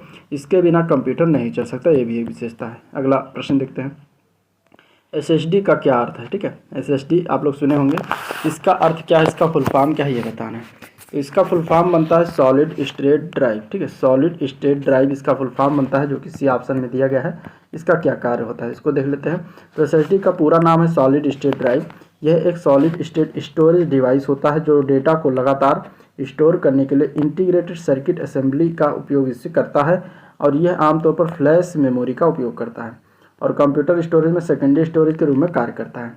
इसे हम सॉलिड स्टेट डिवाइस या फिर सॉलिड स्टेट डिस्क भी कहते हैं। ठीक है, नेक्स्ट क्वेश्चन, जीमेल कितना फ्री स्टोरेज प्रदान करता है? जीमेल जो है स्टोरेज कुछ ऑनलाइन फ्री स्टोरेज प्रदान करता है, तो कितना है? तो वो होता है 15 GB। आंसर इसका सी ऑप्शन हो जाएगा, 15 GB स्टोर प्रदान करता है। नेक्स्ट क्वेश्चन, निम्न में से कौन सा ब्लॉक डिवाइस नहीं इनमें से? तो वो हो जाएगा रैम। रैम जो होता है वो ब्लॉक डिवाइस नहीं होता। अब ऑप्शन अगर हम इसमें देखते हैं तो बी ऑप्शन सही हो जाएगा। CD रोम, फ्लॉपी डिस्क, हार्ड डिस्क सभी ब्लॉक डिवाइस होते हैं, जबकि रैम जो होता है प्राथमिक मेमोरी होता है, प्राइमरी मेमोरी होता है। रैम एक शॉर्ट टर्म मेमोरी है जिसमें डाटा हमेशा के लिए स्टोर नहीं होता। CD रोम का अर्थ compact disc read only memory होता है और इसका उपयोग सेकेंडरी स्टोरेज के लिए करते हैं। हार्ड डिस्क या हार्ड ड्राइव कंप्यूटर के लिए जो है चुंबकीय भंडारण माध्यम होता है। ठीक है, तो ये बातें होगी। नेक्स्ट क्वेश्चन देखते हैं। अगला क्वेश्चन है, इसमें बताना है ये चीज़ें जो लिखी हुई है किसी एक रैम या मतलब एक मेमोरी के बारे में लिखी हैं, और उसको बताया कि काम करते रहने के लिए लगातार विद्युत आपूर्ति की आवश्यकता पड़ती है। लगातार विद्युत आपूर्ति बने रहने के कारण इसके अंदर भंडारित किए जाने वाले डेटा को याद रखने के लिए रिफ्रेश नहीं करना पड़ता है। हालांकि ये एक अस्थिर यानी कि नॉन वोलेटाइल मेमोरी है, जिसका अर्थ है कि एक बार विद्युत आपूर्ति बाधित होने पर इसमें भंडारित सारा डेटा लुप्त हो जाता है। तो इससे ये क्लियर हो गया कि जब कंप्यूटर ऑफ होता है तो डेटा सारा चला जाता है। इसका मतलब ये रैम टाइप का मेमोरी की बात कर रहा है। ठीक है, अगर डेटा जो है बंद होने के बाद डेटा नहीं जाता तो रोम को बात करता, लेकिन यहाँ पे डेटा लुप्त हो जाता है तो रैम की बात कर। अब रैम में किस प्रकार के रैम की बात कर रहा है? तो यहाँ पे देखिए इस तरीके से इसमें कहा गया कि ये जो है रिफ्रेश, इसको याद रखने के लिए रिफ्रेश नहीं करना पड़ता है। ठीक है, तो एस रैम और डी रैम दो प्रकार के रैम होते हैं, और किस में रिफ्रेश नहीं करना पड़ता है तो वो हो जाएगा एस रैम। ठीक है, तो इसका आंसर क्या हो जाएगा? B part. अभी ऊपर इसके बारे में बात हुई तो आंसर इसका क्या हो जाएगा? बी पार्ट हो जाएगा। ठीक है, S RAM. Next question, office के कामों में प्रयोग की जाने वाले स्टैंडर्ड लैपटॉप में रैम के आकार की आम परास क्या होती है, ये बताना है। तो रैम जो होता है वो 4 GB से लेकर 16 GB तक होता है। करेक्ट आंसर इसका सी ऑप्शन से हो जाएगा। नेक्स्ट क्वेश्चन देखते हैं। आलिया के पास 2600 MB डेटा है, दिनेश के पास 4000 MB डेटा है। इन दोनों का डेटा संयुक्त रूप से कितने भंडारण क्षमता वाले एक USB फ्लैश ड्राइव में डाला जा सकता है? ठीक है, इन दोनों के पास इतने MB डेटा है तो इसको कितने GB के फ्लैश ड्राइव में या डाल सकते हैं ये बताना है। ठीक है, तो इसका आंसर क्या हो जाएगा? अब इसके आंसर की अगर हम बात करेंगे तो इसका आंसर हो जाएगा डी पार्ट, 10 GB डेटा में डाला जा सकता है। ठीक है, अगर हम देखें तो आलिया और दिनेश के दोनों को डेटा को संयुक्त रूप से स्टोर करेंगे तो 10 GB डेटा क्षमता वाली फ्लैश ड्राइव की आवश्यकता पड़ेगी। नेक्स्ट क्वेश्चन, निम्नलिखित में से कौन सी स्मृति जो होती है एक मेमोरी मुख्य रूप से अर्धचालकों पर निर्धारित नहीं होती? इनमें से कौन सी एक मेमोरी होती है जो मुख्य रूप से अर्धचालक यानी कि सेमीकंडक्टर पर निर्धारित जो है आधारित नहीं होता? तो होता है सेकेंडरी मेमोरी। आंसर इसका सी ऑप्शन सी जगह। ठीक है, सेकेंडरी मेमोरी होती है जो अर्धचालक या सेमीकंडक्टर पर आधारित नहीं होता। नेक्स्ट क्वेश्चन, 1 MB में कितने बराबर होते हैं? 1 मेगाबाइट यानी कि 1 MB कितने के बराबर होता है? इसमें ऑप्शन दिया गया है। तो अगर हम देखें तो 1 MB बराबर 1024 KB के बराबर होता है, किलोबाइट के बराबर। तो आंसर इसका सी ऑप्शन सी हो जाएगा। ठीक है, अब देखिए कुछ डेटा जान लीजिए। 1 बाइट बराबर जो होता है 8 बिट के, ये भी याद रखिएगा। 1 किलोबाइट बराबर होता है 1024 बाइट। 1 मेगाबाइट बराबर होता है 1024 किलोबाइट, जिसको हम कहते हैं KB। ठीक है, और 1 गीगाबाइट होता है 1024 मेगाबाइट, जिसको हम कहते हैं MB। 1 टेराबाइट बराबर होता है 1024 गीगाबाइट, जिसको हम कहते हैं GB। 1 पेटाबाइट होता है 1024 टेराबाइट, जिसको हम कहते हैं TB। तो इस तरीके से ये कुछ डाटा है जो याद रखिएगा, इंपॉर्टेंट हो सकता है आपके एग्जाम पॉइंट ऑफ व्यू से। नेक्स्ट क्वेश्चन देखते हैं। 1 MB में कितने किलोबाइट होते हैं ये बताना है। तो 1 MB में अगर 1 मेगाबाइट दिया गया यानी कि MB इसको शॉर्ट फॉर्म में कहते हैं, तो कितने किलोबाइट होता है ये बताना है। ठीक है, तो इसका आंसर हो जाएगा सी पार्ट, 1024 किलोबाइट। अब देखिए इस तरीके से क्वेश्चन और पूछा गया है। 1 गीगाबाइट में कितने MB होता है यानी कि मेगाबाइट कितना होता है ये बताना है। तो इसका आंसर हो जाएगा 1024। 1 GB में 1024 मेगाबाइट होता है, MB होता है, तो आंसर इसका ये पार्ट हो जाएगा। ठीक है, नेक्स्ट क्वेश्चन भी इसी तरीके से है। 1 गीगाबाइट में कितने MB भी होता है, तो ये इसका आंसर सेम हो जाएगा डी पार्ट, 1024 MB के बराबर। अगला क्वेश्चन है, एक कंप्यूटर में स्टोरेज माध्यम की क्षमता की इकाई क्या होती है बताना है। ठीक है, देखिए कंप्यूटर में स्टोरेज माध्यम की क्षमता की इकाई जो होती है उसका नाम है बाइट। आंसर इसका हो जाएगा ए पार्ट, बाइट। कंप्यूटर की स्मृति सामान्य तौर से बाइट, किलोबाइट और मेगाबाइट में व्यक्त की जाती है। बिट स्टोरेज की सबसे छोटी इकाई मानी जाती है, लेकिन बाइट का उपयोग हम स्टोरेज क्षमता मापने के लिए करते हैं। 1 बाइट बराबर 8 बिट के बराबर होता है। 1 KB बराबर 1024 बाइट के, और 1 MB बराबर 1024 KB यानी कि किलोबाइट के। ठीक है, नेक्स्ट क्वेश्चन, निम्नलिखित में से कौन सा एक प्राइमरी स्टोरेज डिवाइस है इनमें से? तो प्राइमरी स्टोरेज डिवाइस की अगर हम बात करें तो रैंडम एक्सेस मेमोरी, जिसको हम कहते हैं रैम। तो रैम जो होता है वो प्राइमरी स्टोरेज डिवाइस है इनमें से, तो आंसर इसका बी ऑप्शन सी हो जाएगा। अब देखिए, किसी कंप्यूटर के सीपीयू सेंट्रल प्रोसेसिंग यूनिट जो कहते हैं, इसको प्रोसेस करने के लिए इनपुट डेटा निर्देश चाहिए होता है और यह इनपुट डेटा निर्देश स्टोरेज डिवाइस मेमोरी में संग्रहित होता है। अब स्टोरेज डिवाइस या अथवा मेमोरी की अगर हम बात करें तो दो प्रकार का होता है। एक होता है प्राथमिक यानी कि प्राइमरी या फिर मेन स्टोरेज डिवाइस मेमोरी होता है, दूसरा होता है सेकेंडरी या फिर सहायक स्टोरेज डिवाइस या मेमोरी होता है। इसके भी अनेक प्रकार के होते हैं, ठीक है। प्राइमरी में देखेंगे तो स्थायी होता है यानी कि जिसको हम कहते हैं नॉन वोलाटाइल, दूसरा होता है कैश और तीसरा होता है अस्थायी जिसको हम कहते हैं वोलाटाइल मेमोरी। तो तीन प्रकार के प्राइमरी में हो गए। और सेकेंडरी डिवाइस में तो बहुत सारे होते हैं, हार्ड डिस्क है, मैग्नेटिक टेप है, सेकेंड CD रोम है, CDRW है, फ्लॉपी डिस्क है, ठीक है, और DVD है। इसके अलावा पेन ड्राइव भी आता है सेकेंडरी मेमोरी में, ठीक है। अब इसमें हम देखते हैं स्थायी मेमोरी में, नॉन वोलाटाइल मेमोरी में देखते हैं क्या क्या आता है। तो इसमें PROM आता है, जैसे कि इसका फुल फॉर्म है प्रोग्रामेबल रीड ओनली मेमोरी, ठीक है। फिर आता है रोम रीड ओनली मेमोरी। EPROM होता है erasable programmable read only memory. एक होता है डबल EPROM, ठीक है, जिसको हम कहते हैं electrically erasable programmable read only memory. तो इस तरीके से ये जो है नॉन वोलाटाइल मेमोरी के अंतर्गत आता है, ठीक है। और दूसरा है कैश, तीसरा इसमें अस्थायी यानी कि वोलाटाइल मेमोरी। तो इसमें एक आता है रैंडम एक्सेस मेमोरी जिसको हम कहते हैं रैम, ठीक है। तो ये हो गए प्रकार मेमोरी के। नेक्स्ट क्वेश्चन, निम्नलिखित में से कौन अस्थायी मेमोरी या फिर अस्थिर मेमोरी के रूप में जानते हैं इनमें से। अब इसका आंसर क्या होगा, तो इसका आंसर हो जाएगा रैम। रैम को अस्थायी मेमोरी कहते हैं, आंसर इसका ए पार्ट करेक्ट हो जाएगा। नेक्स्ट क्वेश्चन, अस्थायी रूप से संग्रहित डेटा के लिए उपयोग किया जाने वाला शब्द क्या है, तो उसको हम कहते हैं कैश डेटा। क्या कहते हैं, कैश डेटा। इसके बारे में बात हो चुका है, आंसर इसका बी पार्ट करेक्ट हो जाएगा, ठीक है। अगला क्वेश्चन देखते हैं, कंप्यूटर प्रणाली में निम्न में से सबसे अधिक संग्रह क्षमता किसकी होती है। इनमें से अगर हम देखें तो इनमें से देखेंगे तो सबसे ज़्यादा टेराबाइट की है, आंसर इसका सी पार्ट हो जाएगा। अब देखिए सबसे अधिक ज़्यादा क्षमता वाला अगर हम देखें तो बाइट्स, गीगाबाइट, मेगाबाइट से किलोबाइट, इस तरीके से टेराबाइट, ठीक है। टेराबाइट से कम होता है गीगाबाइट से कम मेगाबाइट से कम किलोबाइट से कम बाइट और बाइट से कम बिट होता है। तो इस तरीके से श्रृंखला बनती है। अगला प्रश्न, किसी कंप्यूटर की परमानेंट मेमोरी क्या कहलाती है, तो इसके बारे में बात हो चुकी है, आंसर इसका सी ऑप्शन हो जाएगा, रोम कहलाती है, ठीक है। रीड ओनली मेमोरी इसका फुल फॉर्म बनता है।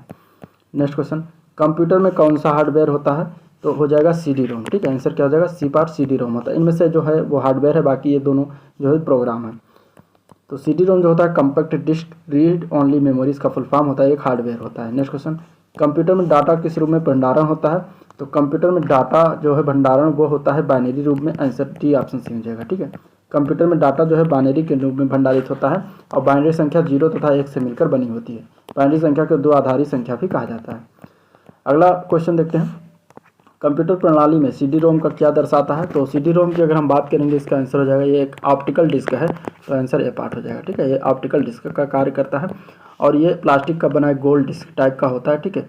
और इसमें डिस्क के ऊपरी सतह पर जो है प्रकाश प्रवर्तित करने वाले जो है पदार्थ की लेप चढ़ाई जाती है, इस तरीके से करके समथिंग, और डिस्क पर लिखने पढ़ने के लिए लेजर बीम का प्रयोग किया जाता है, ठीक है। तो इसका आंसर हो जाएगा जो है plastic optical disc. Next question देखते हैं, निम्न में से कौन सी मेमोरी सबसे कम एक्सेस समय है, तो सबसे कम एक्सेस समय मेमोरी की अगर हम बात करेंगे इसमें, तो इसका फिलहाल क्वेश्चन में बात हुआ है कैश मेमोरी, इसका आंसर हो जाएगा, ठीक है। ये चीज़ें देखिए इस तरीके से दिखाया गया है।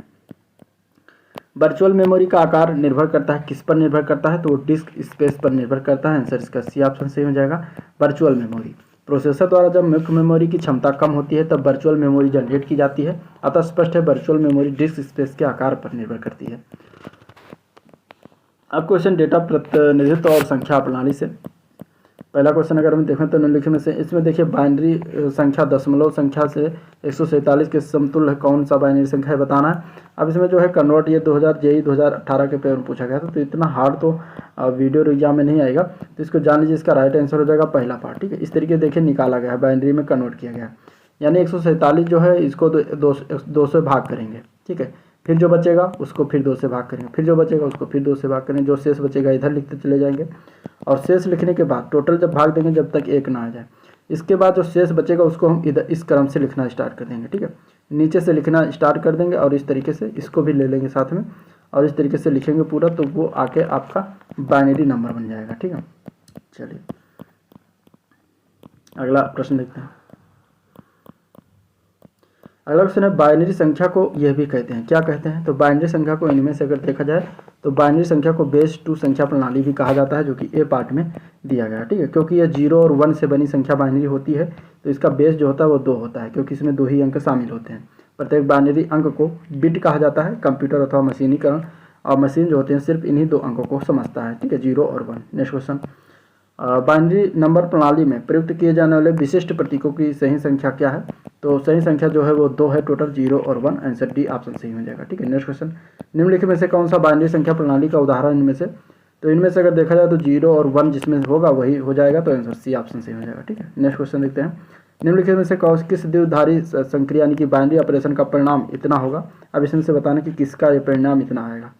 तो इसमें क्या करेंगे, सबसे पहले इसको हम डेसिमल वैल्यू में बदलेंगे, जैसे कि जो 1000101 जो दिया गया है बी पार्ट में देखेंगे, इस तरीके से बदल के सभी देखेंगे। तो इसको जब डेसिमल में बदलेंगे तो 37 आएगा, और इसको डेसिमल में बदलेंगे तो 21 आएगा, ठीक है। दोनों को जोड़ेंगे तो 58 आएगा, और जो कि है इसका बाइनरी बनेगा। तो इस तरीके से इसको लगाया जाता है, ठीक है। अगला प्रश्न, निम्नलिखित में से कौन सी द्विधारी संख्या परिणाम स्वरूप जो है ये देगी? इस प्रश्न में सभी संख्याएं जो है द्विधारी संख्या में लिखी हुई, तो इसका राइट आंसर क्या हो जाएगा? तो इसके अगर हम आंसर की बात करेंगे तो इसमें बी पार्ट जो है वो सही रूप से लिखा हुआ है, करेक्ट आंसर इसका बी पार्ट हो जाएगा, ठीक है। इतना जो है कंप्यूटर ऑपरेटर के क्वेश्चन पूछा गया था पेपर में, खैर इसमें नहीं आएगा इस तरीके से निकालना, ठीक है। तो इसमें परेशान मत होइए। अगला प्रश्न देखते हैं, वर्तमान कंप्यूटिंग में समस्त विश्व में कौन सा कोर प्रयोग किया जाता है और स्वीकार है? तो इसका आंसर हो जाएगा ASCII का प्रयोग करते हैं, आंसर इसका ए पार्ट करेक्ट हो जाएगा, ठीक है। ASCII मतलब American standard code for information interchange, इसका फुल फॉर्म है। और ये वर्तमान कंप्यूटिंग में समस्त विश्व में प्रयोग किया जाने वाला कोड है, जिसका उपयोग कंप्यूटर में टेक्स्ट को निरूपित करने के लिए किया जाता है। ASCII कोड में 7 या 8 बिट का इस्तेमाल किया जाता है। नेक्स्ट क्वेश्चन है, बाइनरी संख्या दिया गया है और इसका दशमलव समतुल्य बताना है, क्या होगा? देखिए इसका समतुल्य दशमलव निकालने के लिए कुछ इस तरीके से निकालते हैं, ठीक है। जो बाइनरी संख्याएं दी हुई हैं उसको हम क्या करेंगे, इस तरीके से लिखेंगे, और सब में क्या करेंगे कि 2 की पावर 0 से लेकर और जितनी भी बाइनरी संख्याएं लिखी हैं उसी की पावर 1 बढ़ाकर उसमें गुणा करते चले जाएंगे, और जितना इधर लिखते चले जाएंगे, ठीक है। सभी को लिखेंगे इस तरीके से, और फिर इसके बाद इसको हम जोड़ लेंगे। जोड़ने के बाद फिर जो है आंसर जो आएगा वही आंसर हो जाएगा, ठीक है। तो इस तरीके से इसको डेसिमल में बदला जाता है। अगला क्वेश्चन भी हमें बदलना है, इसका दशमलव समतुल्य बताना है, वे कम है। देखिए इस तरीके से करते हैं, इधर से स्टार्ट करेंगे, ठीक है। 1 का गुणा 2 की पावर 0 से, फिर 1 का गुणा 2 की पावर 1 से, फिर 0 का गुणा जो है 0 की पावर 2 की पावर 2 से, फिर 1 का गुणा 2 की पावर 3 से। अब इधर अगर और संख्या होता है इधर इस साइड में, तो इधर वैसे हम 2 की पावर 4, 2 की पावर 5, 2 की पावर 6 से और प्लस करते गुणा करते चले जाते। फिर सभी को लिख लेंगे, तो 2 की पावर 0 यानी कि 1 हो जाएगा, तो 1 यहाँ पे आ जाएगा सेम, और 2 की पावर 1 यानी 2 हो जाएगा, और 2 एक कम 2 हो जाएगा। यहाँ पे 0 में गुणा करेंगे कुछ भी चीज़ें तो 0 हो जाएंगी। 2 की पावर 3 8 होता है, तो इस तरीके लिखेंगे, इसको जोड़ने के बाद 11 आ जाएगा, तो इसका राइट आंसर 11 हो जाएगा। अब इस तरीके से इस बाइनरी संख्या को जो है डेसिमल में बदला गया था, ठीक है। तो ये हो गया। अगला क्वेश्चन अब देखते हैं कंप्यूटर प्रोग्रामिंग भाषाओं से। पहला क्वेश्चन कंप्यूटर प्रोग्रामिंग भाषाओं से देखें तो इसमें दिया गया है कि एक प्रक्रिया संसाधनों का अनुरोध करती है, यदि उस समय संसाधन उपलब्ध नहीं है, प्रक्रिया प्रतीक्षा की स्थिति में प्रवेश करती है। कभी कभी प्रक्रिया कभी भी अवस्था को बदलने में सक्षम नहीं होती, क्योंकि इसके द्वारा अनुरोधित संसाधनों को अन्य प्रतीक्षा प्रक्रियाओं द्वारा आयोजित किया जाता है। यह स्थिति क्या कहलाती है? तो इस स्थिति को हम कहते हैं डेडलॉक। क्या कहते हैं? डेडलॉक कहते हैं, आंसर इसका सी ऑप्शन हो जाएगा, ठीक है। डेडलॉक एक ऐसी परिस्थिति होती है जिसमें मल्टी प्रोग्रामिंग वातावरण में कई प्रक्रियाएं सीमित संख्या में संसाधनों के लिए प्रतिस्पर्धा कर सकती हैं। यदि कोई प्रक्रिया संसाधनों के लिए अनुरोध करती है और उस समय संसाधन उपलब्ध नहीं होते हैं, तो प्रक्रिया प्रतीक्षा की स्थिति में प्रवेश करती है। प्रक्रिया कभी कभी वेटिंग प्रक्रिया जो होती है कभी कभी अवस्था को बदलने में सक्षम नहीं होते, क्योंकि इसके द्वारा अनुरोधित संसाधनों को अन्य प्रतीक्षा प्रक्रियाओं द्वारा आयोजित किया जाता है। अगला क्वेश्चन देखते हैं, कंप्यूटर प्रणाली में निम्न में से कौन सा प्रोग्रामिंग भाषा नहीं है? इनमें से एक बताना है, ठीक है। तो देखिए कोबोल, फोर्ट्रॉन, पास्कल, तीनों भाषा, लेकिन लोटस जो होता है ये प्रोग्रामिंग लैंग्वेज नहीं होता, तो आंसर इसका डी ऑप्शन से हो जाएगा, ठीक है। लोटस जो है एक अमेरिकन क्या है? अमेरिकन सॉफ्टवेयर कंपनी है। नेक्स्ट क्वेश्चन, किसी संसाधक द्वारा प्रति सेकंड की जा सकने वाली संक्रियाओं की संख्या का निर्धारण किसके द्वारा किया जाता है? और इसे मेगाहर्ट्ज या फिर गीगाहर्ट्ज में व्यक्त किया जाता है। तो वो होता है क्लॉक स्पीड। ठीक है, आंसर इसका ये पार्ट हो जाएगा। क्लॉक स्पीड को व्यक्त करते हैं मेगाहर्ट्ज अथवा गीगाहर्ट्ज में। नेक्स्ट क्वेश्चन है कर्नेल के बारे में निम्नलिखित में से कौन सा कथन सही है। ठीक है, इनमें से अब ऑप्शन इस तरीके से कुछ दिया गया है कर्नेल के संबंधित है। अब कौन सा कथन कर्नेल के बारे में इसमें से राइट है बताना।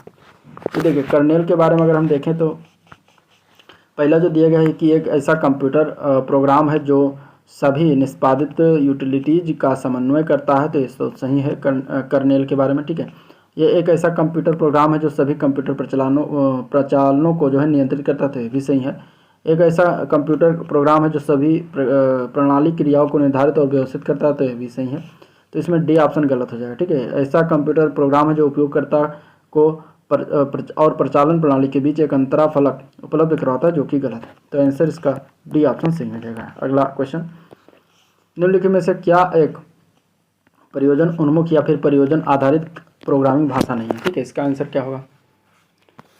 तो इसका आंसर की अगर हम बात करें तो राइट आंसर इसका हो जाएगा बी पार्ट, रूबी। रूबी जो है एक प्रोग्रामिंग लैंग्वेज नहीं होता, बाकी पर्ल, पाइथन और सी ये सारे लैंग्वेज होते हैं। ठीक है, रूबी क्या होता है, रूबी, पाइथन और पर्ल, रूबी, पाइथन जो होता है वो जो है ऑब्जेक्टिव ओरिएंटेड लैंग्वेज है। ठीक है, सॉरी इसमें गलत होता है, इसमें ऑप्शन डी पार्ट हो जाएगा, जो कि सी जो होता है प्रक्रियात्मक प्रोग्रामिंग लैंग्वेज होता है। तो आंसर इसका क्या हो जाएगा, इसमें पूछा जो गया था वो परियोजन आधारित प्रोग्रामिंग भाषा नहीं है पूछा गया था। ठीक है, तो सी हो जाएगा इसका आंसर, मतलब डी ऑप्शन हो जाएगा, जो कि सी लैंग्वेज नहीं होता। बाकी इसमें पाइथन, पर्ल, रूबी जो होते हैं ये सब होते हैं ऑब्जेक्टिव ओरिएंटेड लैंग्वेज, जबकि सी जो होता है वो एक प्रक्रियात्मक प्रोग्रामिंग लैंग्वेज है। अगला क्वेश्चन है, इनमें से कौन सी कंप्यूटर प्रोग्रामिंग भाषा नहीं है। तो इसका आंसर हो जाएगा डी पार्ट। ठीक है, ए @ जो लिखा हुआ ये प्रोग्रामिंग भाषा नहीं होता, आंसर डी ऑप्शन सही हो जाएगा। ठीक है, ए @ जो होता है ये प्रोग्रामिंग भाषा नहीं होता। नेक्स्ट क्वेश्चन, निम्नलिखित में से कौन सी लैंग्वेज पास्कल से प्राप्त सिस्टम प्रोग्रामिंग लैंग्वेज की रक्षा में एप्लीकेशन के लिए अभिष्ट है इनमें से। तो इसका आंसर हो जाएगा वो है एडा, आंसर डी ऑप्शन से हो जाएगा एडा। ठीक है, एडा लैंग्वेज जो होता है पास्कल से प्राप्त सिस्टम प्रोग्रामिंग लैंग्वेज है, जो रक्षा एप्लीकेशन के लिए भी अभिष्ट है। अगला प्रश्न, कंप्यूटर भाषा कोबोल किसके लिए उपयोगी है। तो कोबोल की अगर हम बात करें तो व्यावसायिक कार्य में इसका उपयोग किया जाता है, तो आंसर ए ऑप्शन सही हो जाएगा। ठीक है, कोबोल का फुल फॉर्म जो बनता है वो है common business oriented language. COBOL का प्राथमिक प्रयोग जो है व्यवसाय फाइनेंस के लिए करते हैं। कंपाइलर क्या है, कंपाइलर की अगर हम बात करेंगे तो इसका आंसर क्या हो जाएगा। तो कंपाइलर जो होता है एक कंप्यूटर प्रोग्राम होता है, सॉफ्टवेयर का भाग होता है, हाई लेवल से मशीन लैंग्वेज में बदलने वाला प्रोग्राम होता है। तो ऑप्शन इसका डी ऑप्शन से हो जाएगा उपयुक्त सभी। ठीक है, नेक्स्ट क्वेश्चन देखते हैं, जटिल वैज्ञानिक गणनाओं के लिए किस भाषा का प्रयोग करते हैं। तो वो होता है फोर्ट्रॉन भाषा, आंसर इसका बी ऑप्शन से हो जाएगा। फोर्ट्रॉन का पूर्ण रूप होता है फार्मूला ट्रांसलेशन। फार्मूला ट्रांसलेशन विश्व की प्रथम उच्च स्तरीय लैंग्वेज कंप्यूटर लैंग्वेज है, जिसका विकास 1950 में जे.डब्ल्यू. बेकस ने किया था, और इसका प्रयोग जटिल वैज्ञानिक गणना और अंकगणितीय गणना के लिए करते हैं। निम्नलिखित में से कौन सी वैज्ञानिक कंप्यूटर भाषा है। तो वो अभी इसके ऊपर बात हुई, फोर्ट्रॉन भाषा। ठीक है, फोर्ट्रॉन भाषा। अब सॉफ्टवेयर से संबंधित क्वेश्चन देखते हैं। पहला क्वेश्चन, MS वर्ड किसका उदाहरण है। तो MS वर्ड की अगर हम बात करें तो ये एप्लीकेशन सॉफ्टवेयर का उदाहरण है, आंसर इसका सी ऑप्शन से हो जाएगा। ये एक एप्लीकेशन सॉफ्टवेयर है। ठीक है, और अगर हम बात करें तो सिस्टम सॉफ्टवेयर, देखिए जो होता है प्रोग्रामों में सम्मिलित रूप सॉफ्टवेयर कहलाता है। ये दो प्रकार का होता है, एक होता है सिस्टम सॉफ्टवेयर जिसको हम ऑपरेटिंग सिस्टम कह सकते हैं, दूसरा होता है एप्लीकेशन सॉफ्टवेयर जिसमें MS Word, MS Office, PowerPoint, Paint इत्यादि आते हैं। अगला प्रश्न देखते हैं, वायरस एक ऐसा प्रोग्राम है जिसे कंप्यूटर के सामान्य कामकाज में हस्तक्षेप करने के लिए बनाया गया है। इनमें से कौन सा वायरस का एक प्रकार नहीं है। देखिए डिस्क वायरस जो होता है ये वायरस का प्रकार नहीं होता, तो आंसर डी ऑप्शन सही हो जाएगा।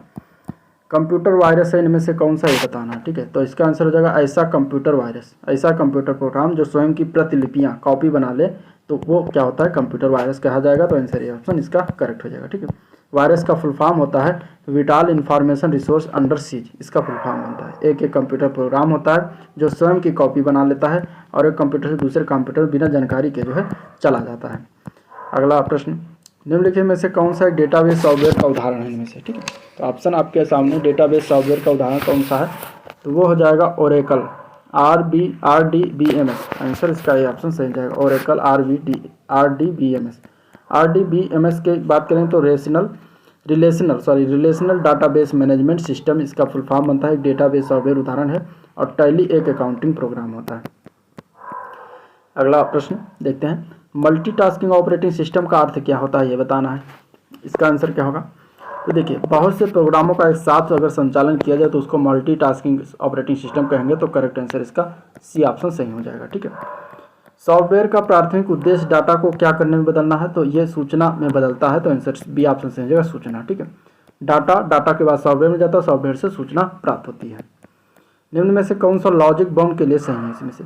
ठीक है, लॉजिक बम के लिए इनमें से कौन सा सही है ये बताना है। तो इसका करेक्ट आंसर हो जाएगा ए पार्ट। ये जो है घुसपैठियों द्वारा मालवेयर को जो है अंतर्विष्ट कोड होता है। तो आंसर इसका ए ऑप्शन से है। ठीक है, फोटोशॉप ऐसा सॉफ्टवेयर है जिसका उपयोग हम image editing software, graphic designing, digital art के लिए बड़े पैमाने पर करते हैं। निम्नलिखित में से किस कंपनी के पास सॉफ्टवेयर को बेचने का अधिकार है? तो सॉफ्टवेयर जो है बेचती है उसका नाम है एडोब INC। आंसर इसका हो जाएगा डी पार्ट। ठीक है, फोटोशॉप का सॉफ्टवेयर जो होता है फोटोशॉप वो एडोब INC बेचती है और इसका उपयोग editing, graphic design, digital art बड़े पैमाने पर करते हैं। इस सॉफ्टवेयर को बेचने का अधिकार एडोब INC कंपनी के पास है। यह दिसंबर 1982 में स्थापित अमेरिकी बहुराष्ट्रीय कंपनी सॉफ्टवेयर कंपनी है। ठीक है, नेक्स्ट क्वेश्चन देखते हैं। माइक्रोसॉफ्ट विंडोज, मैक ओएस और जो है लाइनक्स, ये सभी किसके उदाहरण है ये बताना है। ठीक है, तो Mac OS, Windows, Linux answer इसका बी ऑप्शन सही हो जाएगा। ऑपरेटिंग सिस्टम के सभी उदाहरण है। तो आंसर इसका बी ऑप्शन सही हो जाएगा। ठीक है, लैपटॉप ब्रांड जो की बात करें तो लैपटॉप के विभिन्न ब्रांड मॉडल को दर्शाता है। मदरबोर्ड टाइप्स की बात करें तो AT family motherboard, ATX motherboard, flex motherboard इत्यादि होते हैं। CPU की फुल फॉर्म है सेंट्रल प्रोसेसिंग यूनिट। यह कंप्यूटर का मुख्य उपकरणों में से एक होता है। नेक्स्ट क्वेश्चन देखते हैं। तो निम्नलिखित में से कौन सा कंप्यूटर का डेटाबेस सॉफ्टवेयर नहीं है इनमें से? तो डेटाबेस सॉफ्टवेयर की अगर हम बात करें इनमें से तो आंसर हो जाएगा डी पार्ट। MS वर्ड जो होता है वो प्रोग्राम होता है, सॉफ्टवेयर नहीं होता, मतलब प्रोग्रामेबल सॉफ्टवेयर होता है, एप्लीकेशन सॉफ्टवेयर होता है, डेटाबेस सॉफ्टवेयर नहीं होता। MS वर्ड जो होता है कंप्यूटर का डेटाबेस सॉफ्टवेयर नहीं होता। ये ग्राफिकल वर्ड प्रोसेसिंग प्रोग्राम है जिसका उपयोग करता टाइप कर सकते हैं। और MS एक्सेस, जबकि MS Access, FoxPro, Oracle, ये तीनों जो होता है वो डेटाबेस सॉफ्टवेयर होता है। नेक्स्ट क्वेश्चन, निम्नलिखित में से कौन सा ओपन सोर्स सॉफ्टवेयर नहीं है इसमें से? ठीक है, ओपन सोर्स सॉफ्टवेयर कौन सा इनमें से नहीं होता? तो वो होता है माइक्रोसॉफ्ट ऑफिस। आंसर इसका हो जाएगा B part. Open source software ऐसे सॉफ्टवेयर को कहते हैं जिसके सोर्स कोड सभी के लिए ओपन हो, जिसमें कोई भी सोर्स कोड को एडिट या संशोधित कर सकता है। ओपन सोर्स सॉफ्टवेयर के उदाहरण में लाइनक्स, मोजिला, फायरफॉक्स ये सब आते हैं। निम्नलिखित में से कौन सा एक प्रोग्रामिंग सॉफ्टवेयर है इनमें से? प्रोग्रामिंग सॉफ्टवेयर की बात करेंगे तो आंसर हो जाएगा डी पार्ट। विजुअल बेसिक जो होता है वो प्रोग्रामिंग सॉफ्टवेयर होता है। कंप्यूटर सॉफ्टवेयर को विकसित करने के उपयोग की जाने वाली भाषा को प्रोग्रामिंग लैंग्वेज कहा जाता है। अब विजुअल बेसिक और टर्बो C++ की सहायता से प्रोग्रामिंग सॉफ्टवेयर विकसित किया जाता है। ठीक है, नेक्स्ट क्वेश्चन, निम्नलिखित में से कौन सा वेब ब्राउजर नहीं इनमें से? तो वो होता है गूगल जो होता है वो वेब ब्राउजर नहीं होता। आंसर ए पार्ट हो जाएगा। ठीक है, नेक्स्ट क्वेश्चन, माइक्रोसॉफ्ट वर्ड में जो है कौन से टैब में सबसे अधिक उपयोग की जाने वाली, जैसे कि फॉन्ट विशेषताओं को बदलना, अनुच्छेदों को अनुकूलित करना, शैलियों का उपयोग करना, पाठ को पढ़ना, ढूंढना और बदलने के लिए उपकरण की विशेषताएं इनमें से? तो इसका आंसर राइट क्या हो जाएगा? ठीक है, तो वो कौन सा जो है फॉन्ट वो टैब होता है? तो वो होता है home tab. Answer A part correct हो जाएगा। होम टैब में सारी चीज़ें पाई जाती हैं और ये माइक्रोसॉफ्ट वर्ड में होम टैब में सारी चीज़ें मिलती हैं जो भी इसके बारे में बात हुआ है। ठीक है, नेक्स्ट क्वेश्चन, एक प्रोग्राम या कंप्यूटर होता है जो सर्वर से जुड़कर जानकारी का अनुरोध करता है, वो क्या चीज़ होती है? तो उसको हम कहते हैं क्लाइंट। क्लाइंट जो होता है एक प्रोग्राम या कंप्यूटर होता है जो सर्वर से जुड़कर सारी जानकारी का अनुरोध करता है। ठीक है, क्लाइंट ऐसे कंप्यूटर को कहते हैं जो किसी सर्वर द्वारा दी गई सेवाओं का उपयोग करता है या सर्वर से जुड़कर जानकारी का अनुरोध करता है। सामान्यतः क्लाइंट की प्रकृति और कार्य के आधार पर 3 भागों में विभाजित करते हैं। पहला होता है थिंक क्लाइंट, दूसरा होता है थिन क्लाइंट, तीसरा होता है हाइब्रिड क्लाइंट। ठीक है, thick client, thin client, hybrid client. Next question, एक पेशे और गो खिलाड़ी को हारने वाले गूगल को कंप्यूटर प्रोग्राम का नाम बताना है इसमें से? तो इसका आंसर हो जाएगा अल्फागो। ठीक है, आंसर क्या हो जाएगा? B part AlphaGo. अल्फागो एक कंप्यूटर प्रोग्राम है जो बोर्ड गेम गो खेल सकता है। मार्च 2016 में ये 9 डेन पेशेवर ली सीडोल को 5 गेम के मैच में हराकर ऐसा करने वाला प्रथम कंप्यूटर बन गया था। ठीक है, निम्नलिखित में से कौन सा ओपन सोर्स सॉफ्टवेयर का एक उदाहरण है इनमें से? तो उसका आंसर क्या हो जाएगा? आंसर हो जाएगा सी पार्ट। लिब्रे ऑफिस जो होता है ओपन सोर्स सॉफ्टवेयर का उदाहरण होता है। ठीक है, अगला प्रश्न, कंप्यूटर प्रणाली में निम्नलिखित में से कौन सा एक ऑपरेटिंग सिस्टम है इनमें से? तो कंप्यूटर ऑपरेटिंग सिस्टम नहीं है इनमें से कौन सा है बताना। ठीक है, तो ऑपरेटिंग सिस्टम इनमें से कौन सा नहीं, तो वो है MS ऑफिस। MS ऑफिस एक प्रोग्राम है, ऑपरेटिंग सिस्टम नहीं है, तो आंसर इसका हो जाएगा बी पार्ट। ठीक है, अगला क्वेश्चन देखते हैं। निम्न में से कौन सा कंप्यूटर ऑपरेटिंग सिस्टम नहीं है, तो वो है MS वर्ड। MS वर्ड जो है वो क्या है, प्रोग्राम है। ठीक है, प्रोसेसिंग सॉफ्टवेयर है, तो आंसर सी पार्ट हो जाएगा। कंप्यूटर की भाषा में बग क्या है, तो उसको कहते हैं कंप्यूटर त्रुटि को बग कहते हैं, तो आंसर बी पार्ट हो जाएगा। ठीक है, कंप्यूटर प्रोग्राम या सॉफ्टवेयर में पाई जाने वाली त्रुटियों को बग कहते हैं और इन एरर्स को ढूंढने में व उनमें सुधार करने की प्रक्रिया को डीबगिंग कहते हैं और इसी कार्य के लिए तैयार किए गए सॉफ्टवेयर को डीबग कहा जाता है। ठीक है, त्रुटियों को यानी कि एरर्स को छोटे सॉफ्टवेयर प्रोग्राम के सहारे ठीक किया जाता है, जिसे पैच कहते हैं। ठीक है, अब डाटा संचार या डाटा कम्युनिकेशन से क्वेश्चन देखेंगे। पहला क्वेश्चन देखते हैं। पहला क्वेश्चन है, निम्नलिखित में से कौन सा विकल्प पब्लिक नेटवर्क और पर प्राइवेट नेटवर्क का विस्तार करता है, उपयोगकर्ताओं को शेयर्ड पब्लिक नेटवर्क पर डेटा भेजने और प्राप्त करने में सक्षम बनाता है, तो वो होता है वर्चुअल प्राइवेट नेटवर्क। ठीक है, VPN जिसको कहते हैं शॉर्ट फॉर्म में VPN, वर्चुअल प्राइवेट नेटवर्क होता है जिसमें पब्लिक नेटवर्क पर प्राइवेट नेटवर्क का विस्तार होता है और उपयोगकर्ताओं को शेयर्ड या पब्लिक नेटवर्क पर डेटा भेजने और प्राप्त करने का सक्षम बनाता है। ठीक, तो VPN याद रखिएगा, वर्चुअल प्राइवेट नेटवर्क एक सार्वजनिक नेटवर्क होता है और ये सार्वजनिक से निजी नेटवर्क बनाकर ऑनलाइन गोपनीयता गुपनामी प्रदान करना अर्थात यूजर को शेयर्ड पब्लिक नेटवर्क पर डेटा भेजने और प्राप्त करने का सक्षम बनाता है। अगला प्रश्न देखते हैं। निम्नलिखित में से कौन से ऑब्जेक्ट को संदर्भित करते हैं जो कि अपने संचालन के पीछे अपनी विशेषता छिपाए रखता है इनमें से। ठीक है, तो इसका आंसर क्या हो जाएगा, कौन से ऑब्जेक्ट, इनमें से कौन से ऑब्जेक्ट को संदर्भित करते हैं जो अपने संचालन के पीछे अपनी विशेषता छिपाए रखता है। इसका राइट आंसर क्या होगा, तो राइट आंसर हो जाएगा इसका बी पार्ट। ठीक है,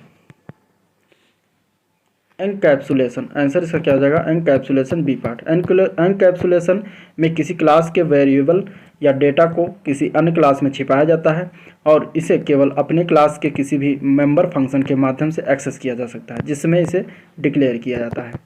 अगला क्वेश्चन, नेक्स्ट क्वेश्चन है, निम्नलिखित में से क्या वायरलेस संचार की गुणवत्ता को प्रभावित नहीं करता, तो वो है आंसर इसका ए पार्ट, संकेतक छीड़न जो होता है ये वायरलेस संचार की गुणवत्ता को प्रभावित नहीं करता। आंसर इसका जो होगा ए पार्ट करेक्ट हो जाएगा। ठीक है, नेक्स्ट क्वेश्चन, स्टार टोपोलॉजी में कंप्यूटरों को संयोजित करने के लिए निम्नलिखित में से किस उपकरण का उपयोग किया जाता है, तो उस उपकरण का नाम है हब का स्टार टोपोलॉजी में हब का उपयोग करते हैं, तो correct answer A part correct हो जाएगा। ठीक है, इसी से कंप्यूटरों को संयोजित करते हैं। पूरा नेटवर्क किसी केंद्रीय नोड पर जो है निर्भर करता है, यदि केंद्रीय नोड फेल हो जाए तो पूरा नेटवर्क कार्य करना बंद हो जाता है। ADSL किसके डेटा दरों को जो है अंतिम प्रयोक्ता से केंद्रीय कार्यस्थल तक ऊपरगामी दिशा की अपेक्षा केंद्रीय कार्यस्थल से अंतिम प्रयोक्ता तक अधोगामी दिशा में प्रदान करता है, तो इसका आंसर क्या होगा, आंसर इसका हो जाएगा ए पार्ट। उच्चतर डेटा दरों को अंतिम प्रयोक्ता से केंद्रीय कार्यस्थल तक ऊपरगामी दिशा की अपेक्षा केंद्रीय कार्यस्थल से अंतिम प्रयोक्ता तक अधोगामी दिशा में प्रदान करता है, तो करेक्ट आंसर ये पार्ट हो जाएगा। ठीक है, और ADSL जो है एसिमेट्रिक डिजिटल सब्सक्राइबर लाइन, इसका फुल फॉर्म बनता है एक प्रकार का डिजिटल सब्सक्राइबर तकनीक लाइन है। ठीक है, अगला प्रश्न,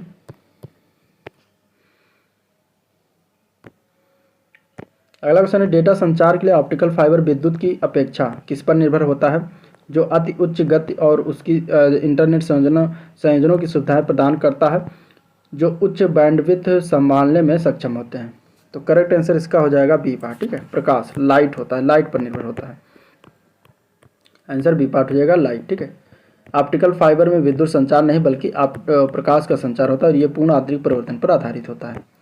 अगला क्वेश्चन है, पहला दूरसंचार उपकरण कौन सा था, तो वो था टेलीग्राफ, आंसर बी पार्ट हो जाएगा। भारत में पहला डाक और दूरसंचार क्षेत्र में एक धीमी असहज शुरुआत हुई। 1850 में पहली बार तार लाइन टेलीग्राफ डायमंड हार्बर और कोलकाता के बीच शुरू की गई। 1851 में इसे ब्रिटिश ईस्ट इंडिया कंपनी के लिए खोला गया था। डाक और टेलीग्राफ विभाग उस समय लोक निर्माण विभाग का एक हिस्सा था। 1881 में देश में पहली औपचारिक टेलीफोन सेवा की स्थापना की गई थी। आईपी कंप्यूटर्स में प्रयोग में लाई जाने वाली शब्दावली टर्म्स हैं जिसका पूर्ण रूप क्या है, मतलब कि आईपी का फुल फॉर्म बताना है। ठीक है, तो इसका आंसर क्या होगा, आंसर इसका हो जाएगा बी पार्ट, इंटरनेट प्रोटोकॉल इसका फुल फॉर्म बनता है। देखिए कुछ है फुल फॉर्म जिसको देख लीजिए। आईपी मीन्स होता है internet protocol, NIC means network interface card, ठीक है, ISDN means integrated service digital network और URL means uniform resource locator. अगला प्रश्न देखते हैं, ऑप्टिकल फाइबर के काम करने के पीछे निम्नलिखित में से कौन सा वैज्ञानिक सिद्धांत उपयुक्त होता है? तो अभी इसके बारे में ऊपर बात हुआ, इसका आंसर हो जाएगा प्रकाश का पूर्ण आंतरिक परिवर्तन या फिर कुल आंतरिक प्रतिबिंब कार्य करता है, तो आंसर ए पार्ट करेक्ट हो जाएगा। ठीक है, इनमें से किसी भी दिए गए समय पर नेटवर्क पर प्रेषित किए जा सकने वाले डेटा की मात्रा का माप होता है, और वो कौन होता है इनमें से वो बताना है, तो उसको हम कहते हैं बैंडविड्थ। ठीक है, बैंडविड्थ जो होता है किसी भी दिए गए समय पर नेटवर्क पर प्रेषित किए जा सकने वाले डेटा की मात्रा का माप होता है। बैंडविड्थ जो होता है, बैंडविड्थ को बिट्स पर सेकंड में मापा जाता है। बैंडविड्थ अधिक होने से बेहतर कम्युनिकेशन संभव हो पाता है, क्योंकि अधिक बैंडविड्थ अधिक डेटा प्रोसेस करता है। नेक्स्ट क्वेश्चन देखते हैं, कंप्यूटर प्रणाली के अंतर्गत डेटा हस्तांतरण की आवृत्ति सीमा को क्या कहते हैं? तो उसको कहा जाता है बैंडविड्थ। ठीक है, अभी ऊपर बात हुई, आंसर इसका हो जाएगा पी पार्ट बैंडविड्थ। अगला प्रश्न देखते हैं, कंप्यूटर में पिंग कमांड का उपयोग क्या है ये बताना है। पिंग कमांड का क्या उपयोग है ये बताना है कंप्यूटर में। तो पिंग कमांड की बात करें तो किसी निर्दिष्ट गंतव्य कंप्यूटर तक पहुंचने के लिए स्रोत कंप्यूटर की क्षमता का परीक्षण किया जाता है पिंग कमांड के द्वारा, तो आंसर बी ऑप्शन इसका सही हो जाएगा। ठीक है, पिंग जो होता है कंप्यूटर नेटवर्क सॉफ्टवेयर है जो यह पता लगाता है कि कोई कंप्यूटर किसी इंटरनेट प्रोटोकॉल तक पहुंच पा रहा है या नहीं। इसके लिए होस्ट तक एक संदेश भेजता है और यह देखता है कि कितने समय बाद संदेश पुनः मिल रहा है। तो यह कार्य पिंग कमांड का होता है। नेक्स्ट क्वेश्चन, टेलीफोन नेटवर्क के तारों पर डेटा संचारण द्वारा इंटरनेट उपलब्ध कराने के लिए कौन सी प्रौद्योगिकी का इस्तेमाल किया जाता है? तो उस प्रौद्योगिकी का नाम है digital subscriber line, answer D part correct हो जाएगा। ठीक है, DSL जिसको कहते हैं। नेक्स्ट क्वेश्चन, निम्नलिखित में से कंप्यूटर नेटवर्क में क्या अद्वितीय नहीं होता? तो इसका करेक्ट आंसर हो जाएगा वर्क ग्रुप का नाम जो होता है वो अद्वितीय नहीं होता। ठीक है, यानी कि यूनिक नहीं होता। IP एड्रेस, कंप्यूटर का नाम जो होता है दोनों यूनिक होते हैं। IP एड्रेस नेटवर्क पर कंप्यूटर का मुख्य प्रोटोकॉल है जो इंटरनेट पर संचार स्थापित करने के लिए प्रयोग किया जाता है। वर्क ग्रुप का नाम जो होता है वह यूनिक नहीं होता। ठीक है, नेक्स्ट क्वेश्चन, किसी बहुकार्यन तंत्र में रैम की एक निश्चित मात्रा है जिसे अस्थायी धारण क्षेत्र के रूप में आवंटित किया जाता है ताकि CPU किसी विशेष उपकरण में डेटा स्थानांतरित करने से पहले डेटा में प्रकलन कर सके। वो कौन सा चीज़ है जिसके बारे में चीज़ें कही गई, तो वो होता है बफर, आंसर डी ऑप्शन सही जगह बफर। ठीक है, अब क्वेश्चन इंटरनेट से देखेंगे। पहला क्वेश्चन है, कौन सी सोशल मीडिया साइट मुख्य रूप से दुनिया भर के पेशेवरों से जुड़ने का एक तरीका प्रदान करती है जिसका निर्माण विशेष रूप से ज्ञान तथा विचारों का आदान प्रदान करने और रोजगार के अवसर पैदा करने के लिए किया गया है? तो वो है मीडिया वेबसाइट की बात करेंगे तो लिंक्डइन है, आंसर इसका सी ऑप्शन सही हो जाएगा। ठीक है, एक अमेरिकी व्यवसाय और रोजगार उन्मुख ऑनलाइन सेवा है जो 5 मई 2003 को लॉन्च किया गया था। एक ऐसी सोशल मीडिया साइट है जो दुनिया भर के प्रोफेशनल से जुड़ने का एक तरीका है और यह रोजगार अवसर, विचार, ज्ञान को आदान प्रदान करने के लिए विकसित किया गया है। यह नौकरी चाहने वालों को नौकरी पोस्ट करने के लिए अपने अपने CV तथा नियोक्ताओं को जो है पोस्ट करने की अनुमति देता है। ईमेल का फुल फॉर्म बताना है। ईमेल का फुल फॉर्म क्या होता है? तो ईमेल का फुल फॉर्म होता है इलेक्ट्रॉनिक मेल, जो कि सी ऑप्शन में दिया गया है। ठीक है, नेक्स्ट क्वेश्चन, ईमेल एड्रेस में निम्नलिखित में से किस चिन्ह का उपयोग करके यूजर नेम और डोमेन नेम को अलग किया जाता है? तो वो होता है @ जो कि दिया गया है डी पार्ट में। ठीक है, अगला प्रश्न देखते हैं, निम्नलिखित में से कौन सा विकल्प एक सेवा है जो उपयोगकर्ता को इंटरनेट पर इलेक्ट्रॉनिक मोड में संदेश भेजने की सुविधा प्रदान करता है? तो वो होता है ईमेल। ठीक है, या फिर इलेक्ट्रॉनिक मेल इसको कहते हैं, आंसर ए पार्ट करेक्ट हो जाएगा। निम्नलिखित में से कौन से ईमेल हेडर में उपलब्ध है? ठीक है, कौन से फील्ड इसमें से ईमेल हेडर में उपलब्ध होते हैं ये बताना है। ठीक है, फ्रॉम, टू, सब्जेक्ट, सेव, 4 दिए हैं। इनमें से कौन कौन से ईमेल हेडर में उपलब्ध होते हैं? तो इनमें से अगर देखा जाए तो पहला, दूसरा और तीसरा उपलब्ध होता है, सेव इसमें नहीं होता। ठीक है, फ्रॉम टू सब्जेक्ट ये तीनों उपलब्ध होता है। इसके अलावा ईमेल हेडर में from to, CC, BCC, subject ये सब उपलब्ध होते हैं। ठीक है, अगला प्रश्न, ईमेल में BCC का क्या अर्थ होता है? तो BCC मीन्स होता है ब्लाइंड कार्बन कॉपी। क्या होता है? ब्लाइंड कार्बन कॉपी, इसका फुल फॉर्म बनता है, आंसर सी ऑप्शन इसका करेक्ट हो जाएगा। अगला क्वेश्चन है, संक्षिप्त नाम URL का अर्थ क्या होता है? ठीक है, इसमें से बताना है। URL का फुल फॉर्म बताना है, तो यूनिफॉर्म रिसोर्स लोकेटर होता है, आंसर इसका बी ऑप्शन सही हो जाएगा। ठीक है, और ये URL इंटरनेट पर उपलब्ध किसी भी तरह के रिसोर्स या संसाधन का यूनिक एड्रेस होता है। URL को वेब एड्रेस भी कहते हैं। अगला प्रश्न देखते हैं, ईमेल के लिए जो है निम्न में से किस प्रोटोकॉल का प्रयोग करते हैं? इंपॉर्टेंट क्वेश्चन है क्वेश्चन, तो उसमें SMTP और POP का इस्तेमाल करते हैं, तो आंसर इसका बी ऑप्शन सही हो जाएगा। SMTP और POP क्या होता है दोनों याद रखिए, इसको देख लेते हैं। देखिए, ईमेल प्रोटोकॉल नियमों का एक समूह है जो क्लाइंट को मेल सर्वर सूचना सही ढंग से प्रसारित करने में मदद करता है, जैसे pop, SMTP, IMAP email protocol के उदाहरण। अब SMTP जो होता है सिंपल मेल ट्रांसफ़र प्रोटोकॉल इसका पूर्ण रूप होता है और इसका मुख्य उद्देश्य होता है सर्वरों के मध्य संचार नियमित स्थापित करना। SMTP के माध्यम से ही हम इंटरनेट पर एक दूसरे को मेल भेज अथवा रिसीव कर सकते हैं। ये एप्लीकेशन लेयर प्रोटोकॉल है, इसकी पोर्ट संख्या 25 होती है। अब अगला आता है इसमें पॉप, POP यानी कि पोस्ट ऑफिस प्रोटोकॉल इसका फुल फॉर्म बनता है, जो ईमेल प्राप्त करने तथा भेजने में सहायक होता है। यह प्रोटोकॉल ईमेल सर्वर से मेल को पुनः रिसीव करने का जो है कार्य करता है और इसका नवीनतम संस्करण जो है POP 3 है। ठीक है, अगला इसमें आता है IMAP, internet message access protocol इसका फुल फॉर्म है। यह एप्लीकेशन लेयर प्रोटोकॉल होता है जिसका उपयोग मेल सर्वर से मेल रिसीव करने के लिए करते हैं। IMAP जो है प्रोटोकॉल का उपयोग POP 3 के मेल सर्वर से मेल को रिट्रीव करने के लिए किया जाता है। तो ये सारे काम ईमेल पर इस तरीके से करते हैं, जो कि ये प्रोटोकॉल कुछ पूछे जाते हैं। अगला प्रश्न देखते हैं, मेल प्राप्तकर्ता को दूरस्थ सर्वर से ईमेल पुनर्प्राप्त करने के लिए निम्न में से कौन सी क्रियाविधि प्रदान करता है? तो करेक्ट आंसर इसका हो जाएगा ए पार्ट, पॉप सर्वर ये क्रियाविधि प्रदान करता है। आंसर ए पार्ट करेक्ट हो जाएगा। ईमेल कम्युनिकेशन के लिए निम्नलिखित में से किस प्रोटोकॉल का उपयोग किया जा सकता है इनमें से? तो इसके अगर हम आंसर की बात करेंगे तो आंसर हो जाएगा 2 और 3 और 4, यानी कि SMTP, IMAP और POP ये तीनों इस्तेमाल करते हैं। चौथा पहला ऑप्शन इसमें इस्तेमाल नहीं करते। इसके बारे में भी बात हो गई। नेक्स्ट क्वेश्चन देखते हैं, ईमेल हेडर में निम्नलिखित में से कौन से फील्ड शामिल है? तो अभी बताया मैंने, ईमेल हेडर में अगर हम देखेंगे तो टू, CC, BCC और सब्जेक्ट शामिल होता है। टू, CC, BCC और एक सब्जेक्ट भी शामिल होता है, सेव शामिल नहीं होता। तो पहला, तीसरा, चौथा इसका आंसर हो जाएगा पहला, तीसरा, चौथा, जो कि दिया गया है डी पार्ट में। ठीक है, अगला प्रश्न देखते हैं, इनमें से कौन सा इंटरनेट तक पहुँच प्रदान करता है? तो इंटरनेट तक पहुँच प्रदान करता है ISP। ठीक है, ISP का फुल फॉर्म क्या है? इंटरनेट सर्विस प्रोवाइडर, जो कि एक कंपनी है जो ग्राहकों को इंटरनेट का उपयोग प्रदान करती है। Dial up, DSL, cable modem, wireless या समर्पित हाई स्पीड इंटरकनेक्ट सहित कई तकनीकों का उपयोग करके डेटा प्रेषित किया जाता है। हाल ही में विश्व का सबसे बड़ा वाईफाई नेटवर्क कहाँ स्थापित हुआ है? तो विश्व का सबसे बड़ा वाईफाई नेटवर्क की अगर हम बात करेंगे तो इसका करेक्ट आंसर क्या हो जाएगा? करेक्ट आंसर हो जाएगा बी पार्ट। ठीक है, पटना में स्थापित किया गया था 2016 में, तब किया करंट क्वेश्चन था। आंसर इसका बी पार्ट हो जाएगा। 2014 में स्थापित किया गया था, सॉरी। अगला प्रश्न, निम्नलिखित में से किस प्रोटोकॉल द्वारा वर्ल्ड वाइड वेब में पहुंच सकता है? तो वो होता है HTTP प्रोटोकॉल। आंसर इसका ए पार्ट होगा। HTTP मीन्स होता है हाइपर टेक्स्ट ट्रांसफर प्रोटोकॉल, इसका फुल फॉर्म भी याद रखिएगा। और ये जो है WWW यानी कि वर्ल्ड वाइड वेब द्वारा किया जाता है इसका प्रयोग, और इसका प्रयोग मैसेज को एक कंप्यूटर से दूसरे कंप्यूटर पर भेजने के लिए करते हैं।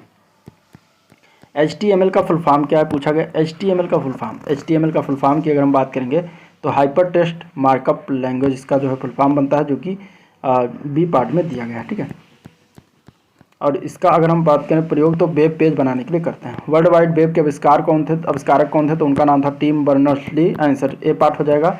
ठीक है, टिम बर्नर्स-ली ने जो है इसका आविष्कार किया था, और यह हाइपरलिंक द्वारा जो है आपस में जुड़े हुए सूचनाओं के विशाल समूह से जिसे इंटरनेट पर वेब ब्राउज़र की सहायता से प्राप्त करते हैं, ये इंटरनेट पर सबसे उपलब्ध जो है सबसे उपयोगी सेवा के रूप में जाना जाता है। नेक्स्ट क्वेश्चन, इंटरनेट पर कंप्यूटर की पहचान किस प्रकार निश्चित होती है? तो कंप्यूटर की पहचान जो होती है वो IP एड्रेस के माध्यम से होता है। तो आंसर इसका ए पार्ट करेक्ट हो जाएगा। अगला क्वेश्चन देखते हैं, तो निम्नलिखित में से किस टोपोलॉजी में सभी संजाल यानी कि संधियाँ यानी कि नेटवर्क नोड व्यक्तिगत रूप से केंद्रीय स्विच, हब या कंप्यूटर से जुड़ी होती हैं और जो संदेशों पर पारित करने के लिए संचरण के एक केंद्रीय बिंदु के रूप में कार्य करती हैं? तो कौन सा टोपोलॉजी है ये बताना है। तो उस टोपोलॉजी का नाम है स्टार टोपोलॉजी। इसके बारे में बात हो चुकी है, आंसर ये पार्ट हो जाएगा।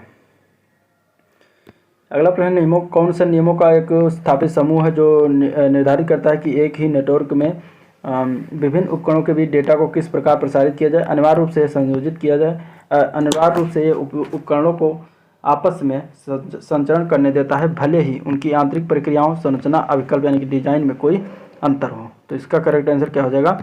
बी पार्ट जो है नेटवर्क प्रोटोकॉल के बारे में बात कर रहा है। ठीक है, इंटरनेट का स्टैंडर्ड प्रोटोकॉल क्या है? तो वो है TCP या IP होता है। तो आंसर ए पार्ट हो जाएगा। ठीक है, इंटरनेट का स्टैंडर्ड प्रोटोकॉल। TCP और IP का पूरा नाम क्या होता है? TCP means transmission control protocol और IP मीन्स इंटरनेट प्रोटोकॉल, और HTML का पूरा नाम हाइपर टेक्स्ट मार्कअप लैंग्वेज होता है। अगला क्वेश्चन, निम्नलिखित में से कौन सी एक इसमें से निम्न पावर लोकल एरिया वायरलेस संचार तकनीक है? तो वो होता है ईथरनेट। आंसर सी ऑप्शन सही हो जाएगा। ईथरनेट जो होता है लोकल एरिया नेटवर्क पर कार्य करने वाली वायरलेस संचार तकनीक है। इसकी अभिकल्पना 1973 में बॉब रॉबर्ट्स मेटकाफ के द्वारा किया गया था। इंटरनेट में प्रोसेस टू प्रोसेस संचार के लिए निम्न में से कौन सा प्रोटोकॉल प्रयोग होते हैं? तो इसका करेक्ट आंसर हो जाएगा D part, transfer layer protocol का प्रयोग किया जाता है। आंसर इसका डी ऑप्शन से हो जाएगा। टीसीपी का फुल फॉर्म क्या है? तो ट्रांसमिशन कंट्रोल प्रोटोकॉल होता है। आंसर इसका सी ऑप्शन से हो जाएगा। ठीक है, नेक्स्ट क्वेश्चन, इनमें से कौन एक भौतिक स्थान है जिसे भवन, कार्यालय या घर में एक साथ जुड़े उपकरणों का एक संग्रह है? यह छोटा या बड़ा भी हो सकता है, जिसमें एक उपयोगकर्ता के साथ यह गृह संजाल यानी कि होम नेटवर्क से लेकर एक कार्यालय या विद्यालय में हजारों उपयोगकर्ताओं और उपकरणों के साथ उत्तम संजाल हो सकता है। तो करेक्ट आंसर इसका क्या हो जाएगा?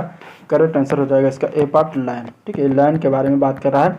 लैन मीन्स होता है लोकल एरिया नेटवर्क। एक कंप्यूटर नेटवर्क होता है जो सीमित क्षेत्र जैसे कि निवास हुआ, स्कूल भवन है, प्रयोगशाला है, कार्यालय के भीतर कंप्यूटर्स को आपस में जोड़ता है।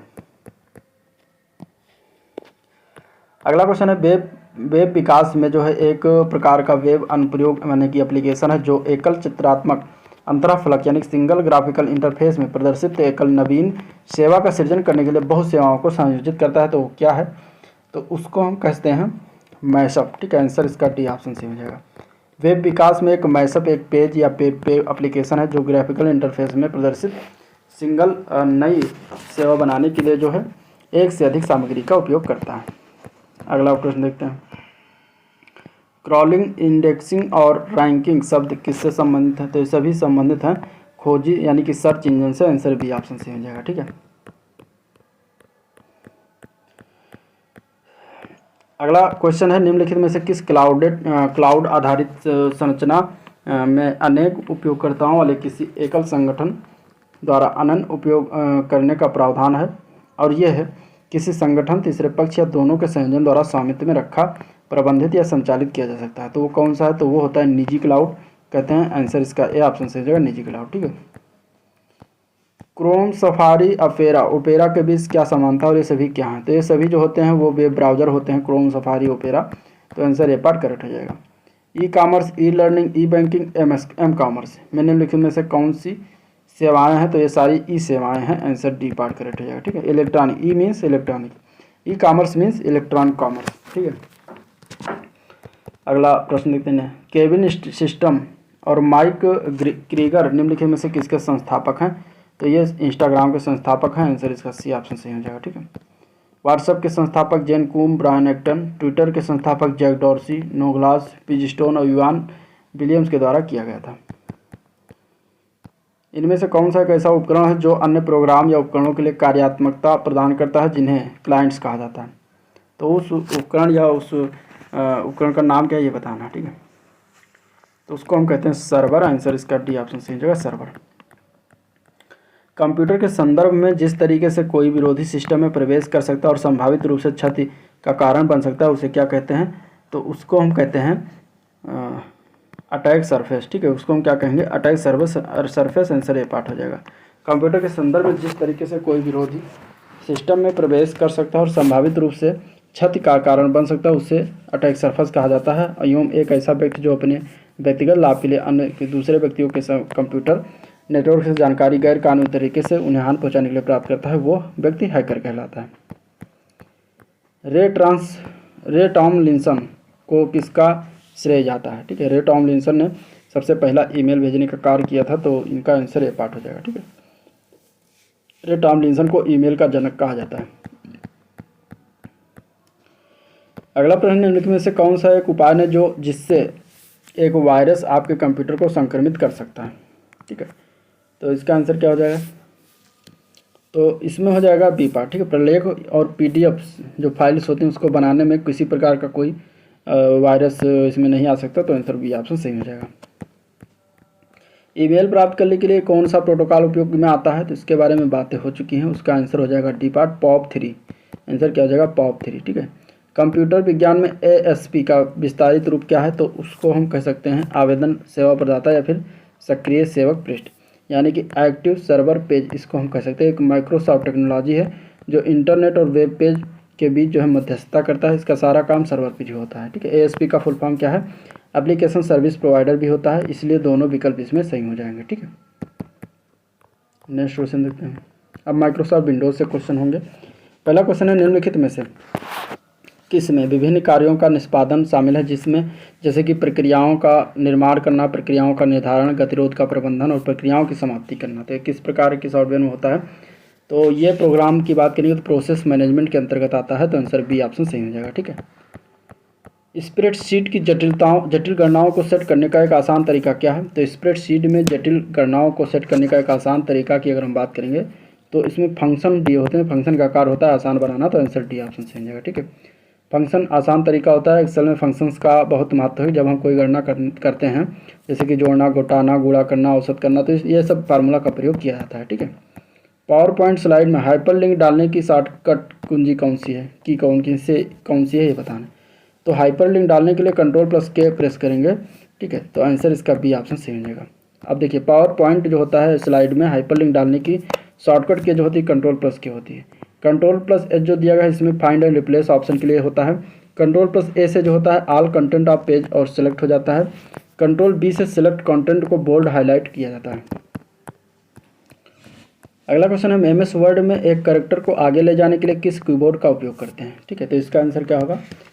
एमएस वर्ड यानी कि माइक्रोसॉफ्ट वर्ड में एक कैरेक्टर को आगे ले जाने के लिए कौन सी कीबोर्ड का प्रयोग करते हैं? तो वो होता है राइट एरो का प्रयोग। आंसर इसका डी ऑप्शन से होगा, राइट एरो। ठीक है। नेक्स्ट क्वेश्चन, बुकमार्क का एमएस वर्ड में क्या काम होता है? ठीक है। बुकमार्क का एमएस वर्ड में क्या किया जाता है ये बताना। ठीक है। बुकमार्क का उपयोग जो है एमएस वर्ड में किया जाता है और किस प्रकार करते हैं? तो भविष्य में उल्लेख के लिए डॉक्यूमेंट में एक विशिष्ट स्थान या टेक्स्ट की पहचान के लिए करते हैं। तो करेक्ट आंसर होगा डी ऑप्शन। ठीक है। ठीक है। तो डी ऑप्शन इसका सही हो जाएगा। माइक्रोसॉफ्ट एक्सेल में फॉर्मेट पेंटर को कई बार क्रमानुसार उपयोग करने के लिए निम्नलिखित में से कौन सी क्रिया करनी चाहिए? तो वो होता है format painter icon for double click. तो आंसर सी ऑप्शन सही हो जाएगा। ठीक है। एक्सेल 2016 में कॉलम जी और कॉलम एच के बीच 3 कॉलम डालने के लिए आप क्या करेंगे? तो उसके लिए अगर हम देखें तो उसको कॉलम एच सेलेक्ट करेंगे, राइट क्लिक करके 3 बार इंसर्ट सेलेक्ट करेंगे। तो आंसर बी पार्ट इसका करेक्ट हो जाएगा, फिर 3 कॉलम जुड़ जाएगा। ठीक है। एमएस एक्सेल 2016 में निम्नलिखित किस विकल्प द्वारा विंडो को 2 भागों में बांटा जा सकता है? तो ये व्यू पर जाएंगे, व्यू के बाद विंडो पर क्लिक करेंगे और इसके बाद स्प्लिट कर देंगे ऑप्शन पर, तो 2 भागों में बढ़ जाएगा। तो सी ऑप्शन सही हो जाएगा। ठीक है। ऑपरेटिंग सिस्टम सारी प्रक्रियाओं की सूचना कहाँ रखता है? तो इसका राइट आंसर हो जाएगा डी पार्ट, प्रोसेस टेबल में रखता है। ठीक है। ऑपरेटिंग सिस्टम प्रोसेस टेबल में जो है सारी प्रक्रियाओं की सूचना रखता है। ऑपरेटिंग सिस्टम प्रोसेस टेबल के द्वारा रिसोर्सेज को मैनेज और कंट्रोल करता है। टेबल्स हर प्रोसेस और रिसोर्सेज के बारे में जानकारी स्टोर रखने के लिए एक महत्वपूर्ण डेटा स्ट्रक्चर होता है। नेक्स्ट क्वेश्चन है, एक्सेल में डेटा का डिफ़ॉल्ट अलाइनमेंट क्या होता है? तो एक्सेल में अगर देखेंगे तो टेक्स्ट लेफ्ट अलाइन और नंबर राइट अलाइन होता है। तो आंसर इसका क्या हो जाएगा? ए पार्ट करेक्ट हो जाएगा। ठीक है। आपने अभी अभी विंडोज 7 कंप्यूटर में जो डिस्क इंस्टॉल की है उसमें नए वॉल्यूम बनाने और डिस्क को फॉर्मेट करने के लिए आप निम्न में से किस टूल्स का इसमें से प्रयोग करेंगे? तो उस टूल्स का नाम क्या है? तो उसको हम कहते हैं डिस्क मैनेजमेंट का। ठीक है। डिस्क मैनेजमेंट टूल का हम प्रयोग करेंगे। किस प्रकार के फाइल का एक्सटेंशन जो होता है .bat होता है? तो वो होती है पीसी बैच फाइल, जिसमें एक्सटेंशन क्या होता है? .bat। ठीक है। अब अगर हम बात करें इसमें से तो फाइल एक्सटेंशन को लिखने के लिए कुछ विशेष नियम नहीं, परंतु इसकी शुरुआत डॉट के बाद कुछ अक्षर होने चाहिए, जैसे कि .mp3, .txt, .html आदि। .bat file extension PC batch file के लिए प्रयुक्त होता है। .bat को जो है बैच फाइल के नाम से भी जानते हैं। कैलिस्टो, एमटी, एरियल, सेंचुरी विभिन्न प्रकार के क्या हैं? सब लिखा हुआ है जो कंप्यूटर की लैंग्वेज में। तो ये होते हैं फॉन्ट। ठीक है। फॉन्ट के नाम है। आंसर इसका डी ऑप्शन से होगा, फॉन्ट।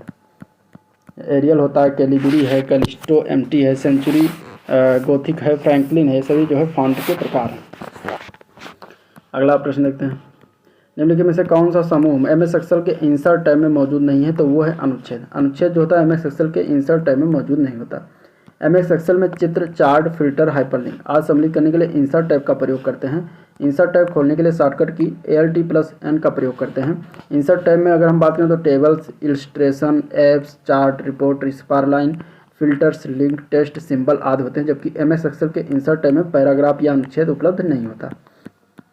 अगला क्वेश्चन, निम्नलिखित में से कौन सा कंप्यूटर सॉफ्टवेयर प्रोग्राम है जिसका उपयोग डेटा संग्रहित करने, व्यवस्थित करने और हेर फेर के लिए करते हैं तो वो होता है एक्सेल। आंसर इसका बी पार्ट, एक्सेल में सारे कार्य किए जाते हैं। ठीक है, माइक्रोसॉफ्ट एक्सेल के कंप्यूटर फाइल को किस नाम से जाना जाता है या फिर इसका एक्सटेंशन नाम क्या है ये बताना। तो इसमें .xlx का प्रयोग करते हैं तो आंसर इसका बी ऑप्शन सही हो जाएगा। ठीक है, माउस, डिस्प्ले, साउंड, नेटवर्क और कीबोर्ड की सेटिंग्स को माइक्रोसॉफ्ट विंडोज़ के किस सेक्शन में बदला जा सकता है। तो ये सारी चीज़ें हम कंट्रोल पैनल से बदल सकते हैं तो आंसर बी ऑप्शन सही हो जाएगा, कंट्रोल पैनल। विंडोज़ 10 को पहले एक पूर्वावलोकन के रूप में निम्नलिखित में से किस दिन जारी किया गया था।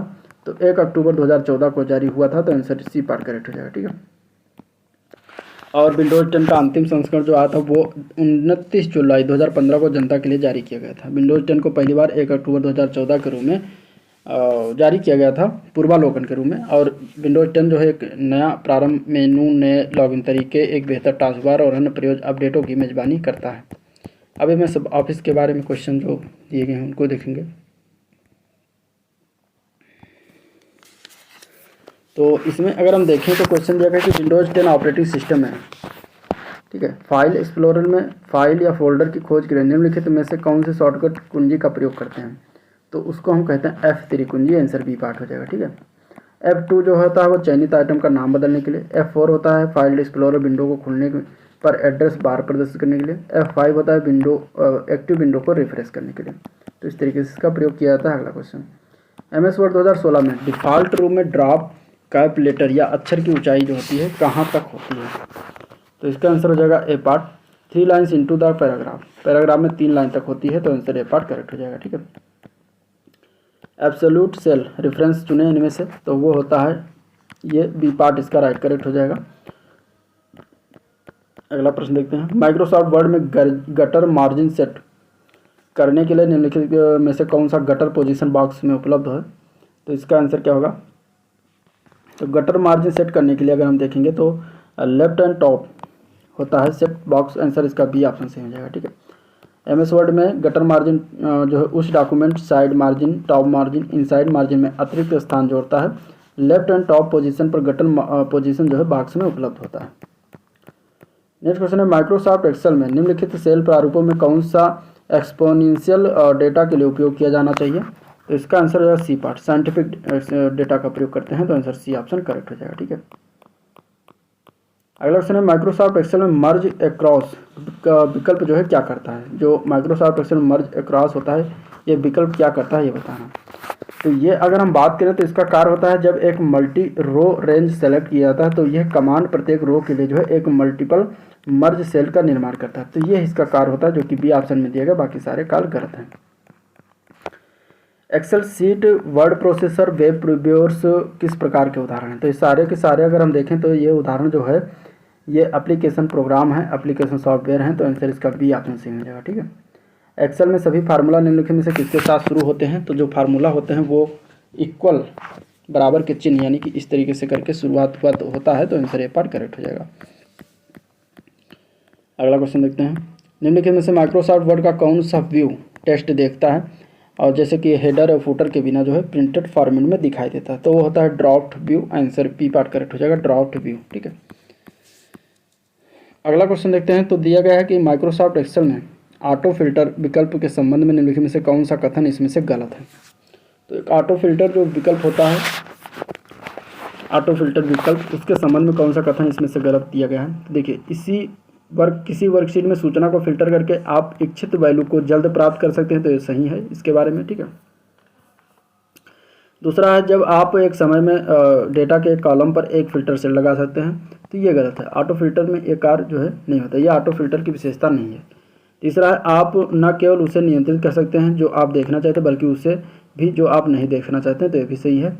आप ऑटो फिल्टर विकल्प का प्रयोग करके टेक्स्ट और संख्याएं खोज सकते हैं तो ये भी सही है। ठीक है, तो आपका आंसर इसमें बी ऑप्शन सही हो जाएगा। अगला क्वेश्चन, माइक्रोसॉफ्ट वर्ड में फ्लिप बोर्ड की सामग्री को पेस्ट करने के लिए किस शॉर्टकट की का प्रयोग करते हैं। तो उस शॉर्टकट की का नाम है Ctrl+B। Ctrl+B का प्रयोग करते हैं पेस्ट करने के लिए। जब माइक्रोसॉफ्ट एक्सेल वर्कशीट के सेल्स में संख्याएं जो है लिखी जाती हैं तो वह पूर्व निर्धारित स्थिति यानी कि बाय डिफ़ॉल्ट द्वारा किसके द्वारा होती हैं तो वह दाईं ओर संरेखित हो जाती हैं तो आंसर इसका सी ऑप्शन सही हो जाएगा। अगला क्वेश्चन, माइक्रोसॉफ्ट वर्ड में आप किसका चयन जो है करके पूर्व निर्धारित उपांत व्यवस्था यानी कि मार्जिन सेटिंग्स को कस्टमाइज कर सकते हैं या फिर चुन सकते हैं। तो इसमें अगर हम देखें तो प्रयोग करेंगे लेआउट पर, इसके बाद मार्जिन का प्रयोग करेंगे तो वो क्या होगा, मार्जिन सेटिंग के लिए उपयुक्त टेस्ट स्टेप का जो है पालन किया जाएगा। तो आंसर इसका ए ऑप्शन सही हो जाएगा। ठीक है, अगला क्वेश्चन है माइक्रोसॉफ्ट पावर पॉइंट 2016 में किसमें जो है स्लाइड पर दिखाने वाली सभी सामग्रियों के लिए फॉर्मेटिंग, पोजिशनिंग और प्लेस होल्डर बॉक्स निहित होते हैं। तो वो होता है स्लाइड मास्टर। आंसर इसका टी ऑप्शन सही हो जाएगा, स्लाइड मास्टर। ठीक है, अगला प्रश्न है एमएस पावर पॉइंट में किसको जो है किसको आपको एक विषय से समस्त फॉर्मेटिंग को कॉपी करने और इसे एक दूसरे के विषय में प्रयोग करने में सहायता प्रदान करता है। तो वो होता है फॉर्मेट पेंटर। आंसर इसका डी ऑप्शन सही हो जाएगा। अगला प्रश्न देखते हैं, जब आप किसका प्रयोग कर रहे होते हैं तो आप सदैव माइक्रोसॉफ्ट द्वारा प्रस्तुत किए गए सर्वाधिक अपडेटेड ऐप चला रहे होते हैं और ये जो है नियमित सुरक्षा अपडेट सुधारों को अनलॉक करता है और अति महत्वपूर्ण रूप से नवीनतम विशेषताएं जैसे टूल्स जैसे ही उपलब्ध होते हैं उनका उपागम करवाता है। तो कौन सा एक सॉफ्टवेयर है ये इसका बताना। ठीक है, अगला प्रोग्राम तो वो है ऑफिस 365। आंसर बी पार्ट हो जाएगा, लेटेस्ट है ऑफिस 365। ये जो है माइक्रोसॉफ्ट द्वारा प्रस्तुत किए गए Word, Excel, PowerPoint, Outlook आदि जैसे प्रोडक्टिविटी एप्लीकेशन का क्लाउड आधारित सूट है। यह नियमित सिक्योरिटी अपडेट ऐप होता है जो नियमित सिक्योरिटी अपडेट तथा सुधारों को प्रकट करता है। अगला प्रश्न देखते हैं, एमएस पावर पॉइंट में आप यह सुनिश्चित करना चाहते हैं कि आपकी कंपनी का प्रतीक चिन्ह जो है वो किसी प्रदत्त प्रस्तुतिकरण में जो है सभी स्लाइड के ऊपर दाएं कोने पर दिखाई दें। ऐसा करने के लिए आपको निम्नलिखित में से किस व्यू का प्रयोग करना होगा। तो इसमें से अगर हम देखेंगे तो राइट आंसर इसका क्या हो जाएगा। तो राइट आंसर की बात करें तो बी पार्ट है, स्लाइड मास्टर का प्रयोग किया जाएगा। तो आंसर बी पार्ट करेक्ट हो जाएगा। माइक्रोसॉफ्ट वर्ड 2016 यानी कि डॉक्यूमेंट में सामग्रियों की तालिका प्रविष्ट करने के लिए आपको कौन से मेन्यू टैब पर जाना होता है। तो वो इंसर्ट टैब पर जाते हैं। तो आंसर डी ऑप्शन सही हो जाएगा। अब माइक्रोसॉफ्ट एक्सेल के बारे में देखिए, कंप्यूटर ऑपरेटर में इस तरीके से क्वेश्चन पूछे जाते हैं जो कि थोड़ा कठिन बनाया जाता है क्योंकि कंप्यूटर से रिलेटेड होता है और ये यूपी वीडियो में आने की संभावना इसकी कम है। देख लीजिए इसका क्वेश्चन माइक्रोसॉफ्ट एक्सेल के संदर्भ में। ठीक है, कृपया निम्नलिखित सेल्स की सामग्रियाँ देखना। इस तरीके से ए और बी दिया गया है इधर सेल्स, और इसमें दिया गया है कि सेल A3 का सूत्र है A1 × A2। ठीक है, और इस तरीके से सेल A3 से सूत्र को सेल B3 में कॉपी किया जाता है। तो सेल B3 से प्रदर्शित मान क्या होगा। तो इसके अगर हम आंसर की बात करेंगे तो आंसर हो जाएगा सी पार्ट। ठीक है, 30 होगा। कैसे होगा, अब इसमें दिया गया है जो फार्मूला दिया गया है वो A2 सेल एब्सोल्यूट है जिसकी वैल्यू चेंज नहीं होगी, अर्थात फार्मूला को B3 में कॉपी करने पर वैल्यू A2 की ही रहेगी तथा फार्मूला B1 × A2 में लागू होगा जिसकी वैल्यू 6 × 5 हो जाएगा और इस तरीके से उसका गुणा हो जाएगा तो 30 आ जाएगा। ठीक है, नेक्स्ट क्वेश्चन, निम्नलिखित में से कौन सा पैराग्राफ फॉर्मेटिंग है इनमें से। तो वो हो जाएगा बी पार्ट, अलाइनमेंट जो है फॉर्मेटिंग पैराग्राफ है।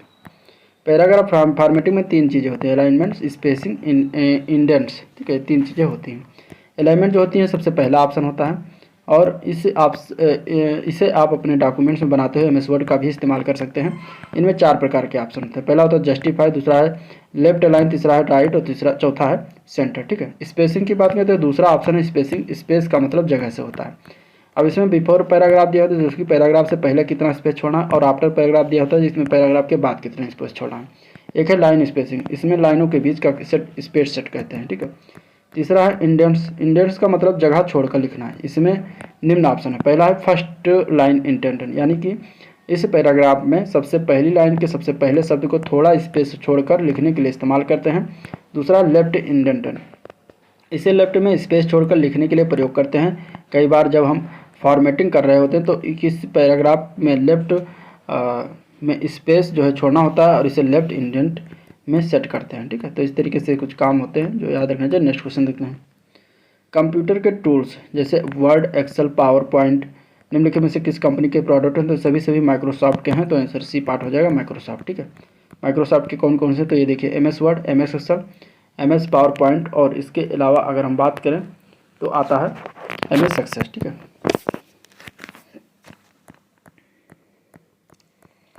जब आप एक नई एक्सेल वर्कबुक खोलते हैं तो खोलने के समय डिफ़ॉल्ट रूम में कितनी वर्कशीट होती हैं। तो टोटल 3 वर्कशीट होती हैं। आंसर बी ऑप्शन सही हो जाएगा। ठीक है, कंप्यूटर की कीबोर्ड में पेस्ट कमांड के लिए निम्नलिखित में से कौन सा शॉर्टकट की का प्रयोग करते हैं। तो उसका नाम है कंट्रोल बी से पेस्ट कमांड जो होता है, आंसर सी ऑप्शन सही हो जाएगा। ठीक है, कंट्रोल एन से अगर हम बात करते हैं तो एक नई फाइल बनती है। कंट्रोल ओ से चयनित फाइल को खोलते हैं। कंट्रोल एस से सेव करते हैं फाइल को, और कंट्रोल पी से फाइल को प्रिंट करते हैं। कंट्रोल सी से जो है चित्र टेस्ट की फाइल कॉपी बनाते हैं। कंट्रोल वी से सामग्री को प्रविष्ट बिंदु पर पेस्ट करते हैं। कंट्रोल जेड से अंतिम आदेश को जो है विफल करते हैं, यानी कि रिवर्स करते हैं। कंट्रोल ई से जो है टेक्स्ट या पैराग्राफ के दाएं तथा बाएं मार्जिन के बीच में रखते हैं। विंडोज़ में लॉग इन करने के बाद दिखने वाले प्रमुख स्क्रीन एरिया को क्या कहते हैं? तो उसको हम कहते हैं डेस्कटॉप। क्या कहते हैं? डेस्कटॉप। आंसर डी ऑप्शन सही हो जाएगा, डेस्कटॉप। ठीक है, अगला क्वेश्चन, माइक्रोसॉफ्ट वर्ड के संदर्भ में गटर मार्जिन नामक फीचर्स को निम्नलिखित में से किसके लिए उपयोग किया जाता है? तो इसका आंसर क्या हो जाएगा? तो राइट आंसर इसका हो जाएगा बी पार्ट। ठीक है, बेहतर डॉक्यूमेंट्स बाइंडिंग के प्रबंधन के लिए प्रयोग करते हैं। आंसर क्या हो जाएगा? बी पार्ट करेक्ट हो जाएगा। ठीक है, माइक्रोसॉफ्ट वर्ड के संदर्भ में जो है गटर मार्जिन नामक फीचर्स को बेहतर डॉक्यूमेंट बाइंडिंग के प्रबंधन के लिए प्रयोग किया जाता है। निम्नलिखित में से कौन सी कुंजी पटल लघुपथ कीबोर्ड शॉर्टकट यानी कि विंडोज ऑपरेटिंग सिस्टम में स्टार्ट मेनू को दर्शाती है? तो वो होता है control plus E escape button. Answer C option हो जाएगा। कंट्रोल जेड से पहले किए गए कार्य को पहले जैसे करना। अल्ट प्लस स्पेस बार से प्रोग्राम का विंडो मेनू खोलता है, और कंट्रोल प्लस एस्केप बटन से स्टार्ट मेनू खुलता है। कंट्रोल अल्ट प्लस इंटर की से जो है चयनित विषय की प्रॉपर्टी खुलती है। कंट्रोल प्लस सी से कॉपी करते हैं। कंट्रोल प्लस एक्स से वस्तु को जो है कट करते हैं। विंडोज साउंड फाइल का इंस्ट्रक्शन क्या होता है? एक्सटेंशन। तो एक्सटेंशन की बात करें विंडोज साउंड फाइल का तो .wav होता है, .web। Answer A part correct हो जाएगा। ठीक है, यदि आप अधिक रैम स्थापित करते हैं तो माइक्रोसॉफ्ट विंडोज आधारित कंप्यूटर पर क्या असर होगा? तो यदि आप अधिक रैम लगाते हैं तो रैम अगर ज़्यादा होगा तो तेज गति से काम करने लगेगा। तो आंसर बी पार्ट करेक्ट हो जाएगा। ठीक है, कंप्यूटर में एक दस्तावेज में पूरे पाठ का चयन करने के लिए किन कुंजियों को दबाया जाता है? तो वो होता है कंट्रोल प्लस ए। ठीक है, तो वो होता है कंट्रोल प्लस ए। अगला प्रश्न देखते हैं, निम्नलिखित में से कौन सा एक सही सुमेलन नहीं है? इनमें से बताना है। तो देखिए, एम एस वर्ड का जो होता है .doc होते हैं एक्सटेंशन। एम एस एक्सेल का XLS होता है। एम एस पेंट का JPG होता है। और पावर पॉइंट का होता है PTP, जो लिखा जो गलत लिखा है। पावर पॉइंट का होता है PPT। ठीक है, तो यहाँ पे गलत था तो डी पार्ट गलत हो जाएगा। नेक्स्ट क्वेश्चन, माइक्रोसॉफ्ट वर्ड किसका उदाहरण है? तो माइक्रोसॉफ्ट वर्ड जो होता है ये एक एप्लीकेशन सॉफ्टवेयर का उदाहरण होता है। तो आंसर डी पार्ट हो जाएगा। अब कुछ विविध चीज़ें हैं उनको देख लेते हैं। निम्नलिखित में से किसका मतलब रन टाइम पर संदेश संलग्न करना है? तो इसमें से अगर देखा जाए तो डायनेमिक बाइंडिंग का मतलब होता है। आंसर इसका सी ऑप्शन सही हो जाएगा। ठीक है, हैंग आउट का एक संचार मंच है। ठीक है, हैंग आउट एक संचार मंच है जो video calling, voice calling, text आधारित संदेशों को एक ही सेवा में जोड़ता है। और यह डेवलप किया गया है, किसके द्वारा डेवलप किया गया है ये बताना है। ठीक है, तो यह डेवलप किया गया है गूगल के द्वारा, हैंग आउट। आंसर इसका क्या हो जाएगा? बी पार्ट करेक्ट हो जाएगा। अगला क्वेश्चन है, निम्नलिखित में से कौन सा सॉफ्टवेयर प्रोग्राम इंटरनेट उपयोगकर्ताओं को देश के बाहरी वेबसाइटों तक पहुंचने, नेविगेट करने, खोज करने में सक्षम बनाता है? तो वो होता है ब्राउज़र। आंसर इसका हो जाएगा सी पार्ट, ब्राउज़र। ब्राउज़र जो होता है एक सॉफ्टवेयर प्रोग्राम है जिसका उपयोग वर्ल्ड वाइड वेब पर उपलब्ध जानकारी की खोज करने, पुनः प्राप्त करने, नेविगेट करने के लिए किया जाता है। Browser open system internet connection यानी कि OSI मॉडल एप्लीकेशन लेयर पर काम करता है। जब कोई उपयोगकर्ता किसी विशेष वेबसाइट से वेब पेज का अनुरोध करता है तो वो वेब ब्राउज़र प्राप्त करता है और उपयोगकर्ता के पेज पर प्रदर्शित करता है। पहला लोकप्रिय वेब जो है ब्राउज़र कौन था? मोज़ेक था। अगला क्वेश्चन है, कंप्यूटर स्टार्टअप कौन सा प्रोग्राम निष्पादन करने के लिए जो है कर्नेल को मुख्य मेमोरी में खोजता है और लोड करता है? तो इसका करेक्ट आंसर हो जाएगा ए पार्ट। वो होता है bootstrap program. Answer A part correct हो जाएगा। बूटस्ट्रैप प्रोग्राम वो प्रोग्राम है जो स्टार्टअप के समय ऑपरेटिंग सिस्टम को इनिशियलाइज करता है। बूटस्ट्रैपिंग इंस्ट्रक्शन के एक सेट को लोड करने की प्रक्रिया है। जब किसी कंप्यूटर को पहली बार स्टार्ट या बूट किया जाता है तो स्टार्टअप प्रक्रिया के समय लोडर पहले पावर ऑन सेल्फ टेस्ट करता है, जिसे पोस्ट भी कहते हैं। यदि पोस्ट सफल होता है और कोई समस्या नहीं मिलती है तो बूटस्ट्रैप लोडर कंप्यूटर के ऑपरेटिंग सिस्टम को मेमोरी में लोड करता है। निम्नलिखित में से किसका नाम क्लास नाम के समान होना चाहिए? तो वो होता है कंस्ट्रक्टर का नाम। Answer C part. कंस्ट्रक्टर एक विशेष मेथड है जिसका उपयोग ऑब्जेक्ट को इनिशियलाइज करने के लिए करते हैं। जब किसी क्लास का ऑब्जेक्ट बनाया जाता है तो कंस्ट्रक्टर को कॉल किया जाता है और इसका उपयोग ऑब्जेक्ट एट्रीब्यूट्स के लिए इनिशियल वैल्यू यानी कि प्रारंभिक मान सेट करने के लिए करते हैं। इसका वही नाम है जो उस क्लास का होता है जिसमें वो रहता है। अगला प्रश्न, निम्नलिखित में से किन रीसेट ट्रेंड्स को प्रोसेसर, मेमोरी इत्यादि जैसे विभिन्न कंप्यूटर संसाधनों को सारांशन के रूप में परिभाषित किया जा सकता है जो आईटी के जो है खर्च को कम करने का सबसे प्रभावी तरीका है, तो वो होता है वर्चुअलाइजेशन। आंसर डी ऑप्शन से हो जाएगा वर्चुअलाइजेशन। ठीक है, वर्चुअलाइजेशन जो होता है प्रोसेसर, मेमोरी इत्यादि जैसे कि कंप्यूटिंग संसाधनों को सारांशन के रूप में परिभाषित किया जाता है जो आईटी के खर्च को कम करने का प्रभावी तरीका है। ठीक है, वर्चुअलाइजेशन में virtual computer, hardware platform, storage device, computer network संसाधनों सहित किसी चीज़ का वर्चुअल वर्जन बनाने की क्रिया होती है। अगला प्रश्न देखते हैं, निम्नलिखित में से किसे ओवरलोड किया जा सकता है, तो वो होता है फंक्शन को ओवरलोड कर सकते हैं। ठीक है, ओवरलोडिंग फंक्शन वास्तव में विभिन्न कार्यों का एक सेट है जो एक ही नाम के विभिन्न कार्यों का निष्पादन करने के लिए उपयोग करते हैं, जैसे कि वाइड माई फन इंट ए, वाइड माई फन इंट या इंट बी, इस तरीके से किया जाता है। किस प्रकार के मॉडम्स में क्लॉक रिकवरी सर्किट्स होते हैं, तो वो होते हैं सिंक्रोनस मॉडम में। आंसर इसका जो होगा ए पार्ट करेक्ट हो जाएगा। ठीक है, सिंक्रोनस मॉडम डेटा के साथ क्लॉक सिग्नल भेजते हैं। डेटा से क्लॉक सिग्नल को पुनर्प्राप्त करने के लिए आवश्यक अतिरिक्त सर्किटरी के कारण एसिंक्रोनस मॉडम की तुलना में अधिक महंगा होता है। एसिंक्रोनस प्रोटोकॉल के कुछ उदाहरण जैसे कि एक्स मॉडम, वाई मॉडम, इस तरीके से जेड मॉडम, इस तरीके से कुछ एग्जाम्पल है। नेक्स्ट क्वेश्चन, निम्नलिखित में से क्या एक रैम की विशेषता नहीं है, इनमें से कौन सी एक रैम की विशेषता नहीं बताना। तो एस रैम बताना। एस रैम की प्रत्येक सेल फ्लिप फ्लॉप से बना होता है जो कि एक बिट स्टोर करता है, तो ये रैम की विशेषता होती है। इसे एक सेकंड में कई बार रिफ्रेश करने की आवश्यकता है, गलत है। एस रैम को रिफ्रेश करने की आवश्यकता नहीं होती, डी रैम को रिफ्रेश करने की आवश्यकता होती है। ठीक है, डी रैम की तुलना में इसमें छोटी रीड राइट साइकिल होता है, ये भी सही है। एस रैम का उपयोग विशेष अनुप्रयोगों में किया जाता है, ये भी सही है। ठीक है, तो आपका आंसर इसमें बी ऑप्शन सही हो जाएगा। एसएमटीपी का फुल फॉर्म क्या है, तो एसएमटीपी का full form simple mail transfer protocol होता है। आंसर इसका बी ऑप्शन सही हो जाएगा। ठीक है, निम्नलिखित में से कौन सी साइट है सोशल नेटवर्किंग साइट है इनमें से, तो इनमें से कौन कौन सी साइट सोशल नेटवर्किंग साइट है, तो लिंक्डइन भी है, पिंटरेस्ट भी है, इंस्टाग्राम भी है, तो तीनों है, तो आंसर डी ऑप्शन से हो जाएगा। ठीक है, फेसबुक, ट्विटर, लिंक्डइन, इंस्टाग्राम आज सोशल नेटवर्क साइट के उदाहरण हैं। निम्नलिखित में से कौन सा IO डिवाइस एक ब्लॉक डिवाइस है, इनमें से IO डिवाइस जो है ब्लॉक डिवाइस है, तो इनमें से कौन सा है, तो वो है टेप ड्राइव।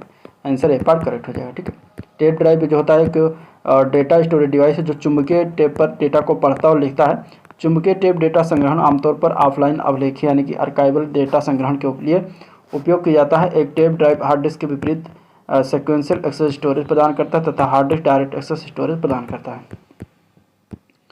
निष्पादन में प्रोग्राम को क्या नाम दिया जाता है, तो उसको हम कहते हैं प्रोसेस। ठीक है, उसको हम क्या कहते हैं, प्रोसेस। प्रोसेस जो होता है कंप्यूटर प्रोग्राम का उदाहरण है जिसे निष्पादित किया जा रहा है।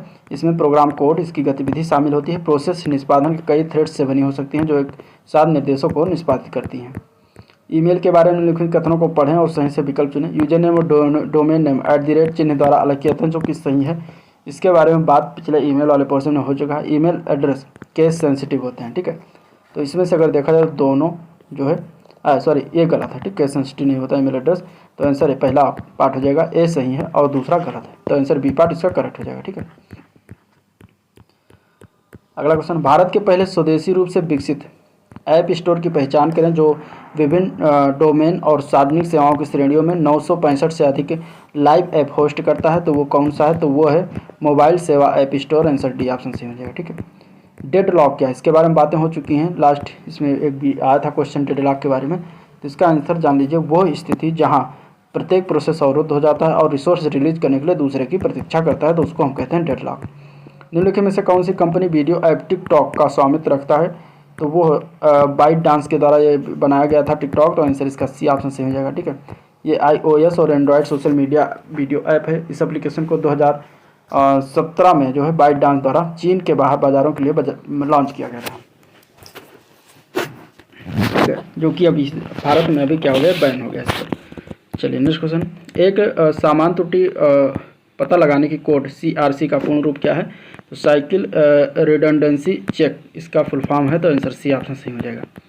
निम्नलिखित में से किस भारतीय IT कंपनी की पूर्ण स्वामित्व वाली सहायक कंपनी है, ये बताना, तो वो है इन्फोसिस। आंसर बी ऑप्शन सही है। ठीक है, इन्फोसिस एक पूर्ण स्वामित्व वाली कंपनी एज वर्ब सिस्टम नवीन सॉफ्टवेयर उत्पादों का विकास करती है। एज वर्ब का उपयोग वित्तीय सेवाओं, बीमा, जीव विज्ञान, विनिर्माण और दूरसंचार में करते हैं। TCS जो होता है वो टाटा कंसल्टेंसी सर्विस लिमिटेड एक भारतीय बहुराष्ट्रीय कंपनी सॉफ्टवेयर एवं कंसल्टेंट कंपनी है। वाटसन कंप्यूटर निम्नलिखित में से किस कंपनी का प्रोडक्ट है? तो ये IBM कंपनी का प्रोडक्ट है। आंसर बी ऑप्शन सही हो जाएगा। ठीक है, IBM। ठीक है, ये सुपर कंप्यूटर लोगों के इमोशन को समझ लेता है और ये वाटसन जो है super computer international business machine IBM द्वारा बनाया गया है। इस सुपर कंप्यूटर का नाम IBM के संस्थापक थॉमस जे वाटसन के नाम पर रखा गया है। नेता को हमेशा क्या होना चाहिए? तो उद्देश्य को ध्यान में रखते हुए नेतृत्व करना चाहिए। तो इसका right answer A part correct हो जाएगा। ठीक है, एक व्यक्ति की ईमानदारी, सम्मान, न्याय, दूसरों की मदद करना सभी क्या है? तो ये सभी नैतिक मूल्य होते हैं। तो इसका आंसर भी ए पार्ट करेक्ट हो जाएगा। सब लोअर मेंस के क्वेश्चन पूछे गए थे। निम्न में से कौन सा CRT का फुल रूप है? तो वो है कैथोड रे ट्यूब। आंसर होगा डी पार्ट। ठीक है, SSD का फुल फॉर्म क्या होता है? तो SSD का फुल फॉर्म होता है सॉलिड स्टेट ड्राइव। इसके बारे में बात हो चुकी है बहुत विधिवत से, देखिएगा प्रीवियस वाले वीडियो में। नेक्स्ट क्वेश्चन, आपकी कक्षा में बगल में बैठा आपका एक सबसे अच्छा दोस्त अचानक बीमार पड़ जाता है, उसे तेज बुखार है, सांस लेने में दिक्कत की शिकायत है, आप क्या करेंगे? ठीक है, तो इसमें से अगर देखा जाए तो आंसर हो जाएगा बी पार्ट। ये भी लोअर मेंस के पेपर में आया था। आप स्कूल के अधिकारियों को सूचित करते हैं ताकि तत्काल उपाय किए जा सके। आप उसके माता पिता को भी सूचित करेंगे। नेक्स्ट क्वेश्चन, संदेश स्पष्ट करने के लिए महत्वपूर्ण क्रिया लिखना, बोलना, पढ़ना, शारीरिक हाव भाव जैसे कौशल क्या सिखाते हैं? तो सभी संप्रेषण कौशल के पार्ट होते हैं। तो आंसर ये पार्ट करेक्ट हो जाएगा। ठीक है, अगला क्वेश्चन है, परीक्षा हॉल में प्रवेश करने से पहले आपके पीछे बैठने वाला आपका मित्र आपको ऐसे बैठने के लिए कहता है कि उन उत्तरों को नकल कर सके जो उसे नहीं आते, तो आप क्या करेंगे? तो इसमें से क्या करेंगे? तो आप अपने दोस्त को विनम्रता से बताएंगे कि आप मदद नहीं कर पाएंगे क्योंकि आपको पकड़े जाने और दंडित होने का भय है। तो आंसर इसका हो जाएगा बी पार्ट। ठीक है, अगला प्रश्न देखते हैं, तो किसी संसाधक द्वारा प्रति सेकंड की जा सकने वाली संक्रियाओं की संख्या का निर्धारण किसके द्वारा किया जाता है और इसे मेगाहर्ट्ज और गीगाहर्ट्ज में व्यक्त किया जाता है? देखिए ये भी बात हो चुकी है। क्लॉक स्पीड इसका आंसर हो जाएगा। तो आंसर इसका ए पार्ट करेक्ट हो जाएगा। ठीक है, बैंकों में चेकों को संसाधित करने के लिए बैंक निम्नलिखित में से कौन सी निविष्ट तकनीक का प्रयोग करते हैं? तो चेकों को संसाधित करने के लिए बैंक कर्मी जो है वो MICR का प्रयोग करते हैं। आंसर बी पार्ट करेक्ट है। MICR फुल फॉर्म इसका मैग्नेटिक इन कैरेक्टर रिकग्निशन का संक्षिप्त रूप होता है। ये बैंकों में चेक के नीचे छपे मैग्नेटिक इनकोडिंग संख्याओं को पहचानने में करते हैं। जुलाई 2019 में ईस्ट कोस्ट रेलवे ने इलेक्ट्रॉनिक रूप से सूचना प्रदान करने और डिजिटल इंडिया को बढ़ावा देने के लिए किस मोबाइल ऐप को लॉन्च किया गया है? तो वो है ECOR यात्रा को। तो आंसर बी पार्ट करेक्ट हो जाएगा। ठीक है, कंप्यूटर शब्दावली में PDF का फुल फॉर्म क्या है? तो PDF का फुल फॉर्म है portable document format. Answer D part correct हो जाएगा। प्रथम मोबाइल ओपन एक्सचेंज जोन का उद्घाटन कहाँ किया गया था? तो नोएडा में हुआ था। आंसर इसका हो जाएगा डी पार्ट। ये 2018 करंट अफेयर से क्वेश्चन था। अगला प्रश्न देखते हैं, निम्नलिखित में से किस राज्य में विशेष रूप से सरकारी कर्मचारियों के वृद्ध माता पिता की जिम्मेदारी ध्यान देने के लिए प्रणाम नामक आयोग की शुरुआत की है? तो ये असम के द्वारा शुरुआत किया गया है। आंसर ए पार्ट हो जाएगा। भारत के किस राज्य ने सर्वप्रथम ट्विटर सेवा योजना प्रारंभ की है? तो उत्तर प्रदेश के द्वारा शुरुआत किया गया है। 2016 में स्टार्ट किया गया था। कुछ करंट से क्वेश्चन थे, इस तरीके से पूछ लेते हैं। वाणिज्य और उद्योग मंत्री सुरेश प्रभु ने लापता बच्चों का पता लगाने के लिए, उन पर निगरानी रखने के लिए भारत के एक मोबाइल ऐप लॉन्च किया। उसका नाम क्या है? तो उसका नाम है रीयूनाइट। ये भी करंट अफेयर से क्वेश्चन था। सुरक्षा सेवाओं जैसे गोपनीयता, डेटा अखंडता, इकाई प्रमाणीकरण और डेटा मूल प्रमाणी पत्र प्रदान करने के लिए गणितीय तकनीकों का उपयोग क्या कहा जाता है उसको? तो उसको हम कहते हैं क्रिप्टोग्राफी। क्या कहते हैं? क्रिप्टोग्राफी कहते हैं। ठीक है, कैथोड रे ट्यूब यानी CRT कंप्यूटर मॉनिटरिंग से चुंबकत्व को हटाने के लिए इस्तेमाल की जाने वाली प्रक्रिया को क्या कहते हैं? तो उसको हम कहते हैं डीगॉस। आंसर सी ऑप्शन से हो जाएगा डीगॉस। वर्ष 2000 में शुरू होने वाली तिथियों के लिए कैलेंडर डेटा के स्वरूपन और संग्रहण से संबंधित कंप्यूटर बग की श्रेणी क्या है? तो वो है Y2K। ठीक है, Y2K की अगर हम बात करें तो Y2K जो है समस्या के रूप में जाना जाता है। ये 2000 में जो है शुरू होने वाली तिथियों के लिए कैलेंडर डेटा के प्रारूपण और भंडारण से संबंधित कंप्यूटर बग की एक श्रेणी थी। Y2K का Y जो है वो साल यानी कि ईयर को और 2K मीन्स 2000 को प्रदर्शित करता है। ठीक है, तो ये एक प्रकार का एक बग था। अगला क्वेश्चन, निम्नलिखित में से कौन सा डिजिटल लेजर है जिसमें क्रिप्टो करेंसी के लिए लेन देन कालानुक्रमिक रूप से और सार्वजनिक रूप से दर्ज किए जाते हैं? तो वो है ब्लॉकचेन। आंसर सी ऑप्शन से मिलेगा ब्लॉकचेन। ठीक है, भारत में प्रथम मोबाइल सेवा कब प्रारंभ की गई? कौन सी है जो प्रारंभ किया गया? तो वो है मोदी टेलस्ट्रा। आंसर इसका बी पार्ट करेक्ट है। ठीक है, मोदी टेलस्ट्रा। ये भी अगर हम बात करें तो करंट अफेयर से क्वेश्चन होगा। देखिए, भारत में प्रथम मोबाइल सेवा मोदी टेलस्ट्रा कंपनी द्वारा प्रारंभ की गई। 31 जुलाई 1995 को पश्चिम बंगाल के मुख्यमंत्री ज्योति बसु ने तत्कालीन नरसिम्हा राव के सरकार में टेलीकॉम मंत्री सुखराम को मोबाइल कॉल कर इसकी शुरुआत की थी। एक कुकी क्या है, कुकी के बारे में बताना है। तो एक कुकी जो है वो उपयोगकर्ता की वेब गतिविधियों के बारे में सभी जानकारी संग्रहित करता है, तो वो आंसर इसका ए ऑप्शन सही हो जाएगा। कुकी आमतौर पर उन वेब एप्लीकेशनों को संचालित करने में मददगार होती है जो इंटरनेट पर हमारी प्राथमिकताओं को रुचि आधारित निगाह रखते हैं, यानी कुकीज के मदद से वेबसाइट संचालक ये जान सकता है कि उनकी वेबसाइट पर कौन क्या देखता है, कितना देर रहता है याद। एक कुकी उपयोगकर्ता की वेब विधियों के बारे में सभी जानकारी संग्रहित करता है। अगला प्रश्न, निम्नलिखित में से क्या एक कंप्यूटर प्रणाली से संबंधित नहीं है, तो वह ईपीएफ। ईपीएफ जो है वो कंप्यूटर प्रणाली से संबंधित नहीं होता। बाकी इसमें पीपीपी जो है ये भी एक प्रकार का कंप्यूटर प्रणाली, इसका फुल फॉर्म है पावर पॉइंट प्रेजेंटेशन, ठीक है, यानी कि पावर पॉइंट का ये एक्सटेंशन है। और एफटीपी फाइल ट्रांसफर प्रोटोकॉल होता है। यूआरएल यूनिफॉर्म रिसोर्स लोकेटर का संबंध कंप्यूटर प्रणाली से है। ईपीएफ जो होता है कर्मचारी भविष्य निधि का संबंध कंप्यूटर प्रणाली से नहीं होता। आईएसडीएन एक दूरसंचार प्रौद्योगिकी है जहाँ ध्वनि वीडियो डाटा साथ साथ संचारित होते हैं, तो वहाँ पे आईएसडीएन का प्रयोग किया जाता है, तो आंसर ये पार्ट हो जाएगा, ठीक है। इसे हम इंटीग्रेटेड सर्विस डिजिटल नेटवर्क कहते हैं आईएसडीएन को। यह डिजिटल टेलीफोन सेवा यानी कि ध्वनि वीडियो डाटा प्रदान करने का एक अंतर्राष्ट्रीय मानक है। अग्नि दुर्घटना में क्या अधिक तपिश पैदा करता है, तो वो होता है पॉलीमर, आंसर बी पार्ट हो जाएगा, ठीक है। अग्निशमककर्ता अग्नि विरोधी कपड़े नोमेक्स अथवा पॉली बेंजामिन फाइबर पीबीआई और हेलमेट का सुरक्षा के लिए प्रयोग करते हैं। तो ये था ओवरऑल वीडियो जिसको हम लोगों ने डिस्कस किया। 260+ क्वेश्चन था जिसमें बहुत सारी चीज़ें लास्ट में जो है विविध में दिया गया था, मनोविज्ञान से संबंधित क्वेश्चन, तो उसको भी देखेगा। अगर वीडियो पसंद आया तो लाइक करिएगा, चैनल को सब्सक्राइब करना मत भूलिएगा, साथ ही साथ अपने दोस्तों में शेयर करना तो बिल्कुल मत भूलिएगा, ठीक है। आज का वीडियो पर एंड करते हैं, मिलते हैं इसके नेक्स्ट वीडियो में, तब तक के लिए थैंक यू।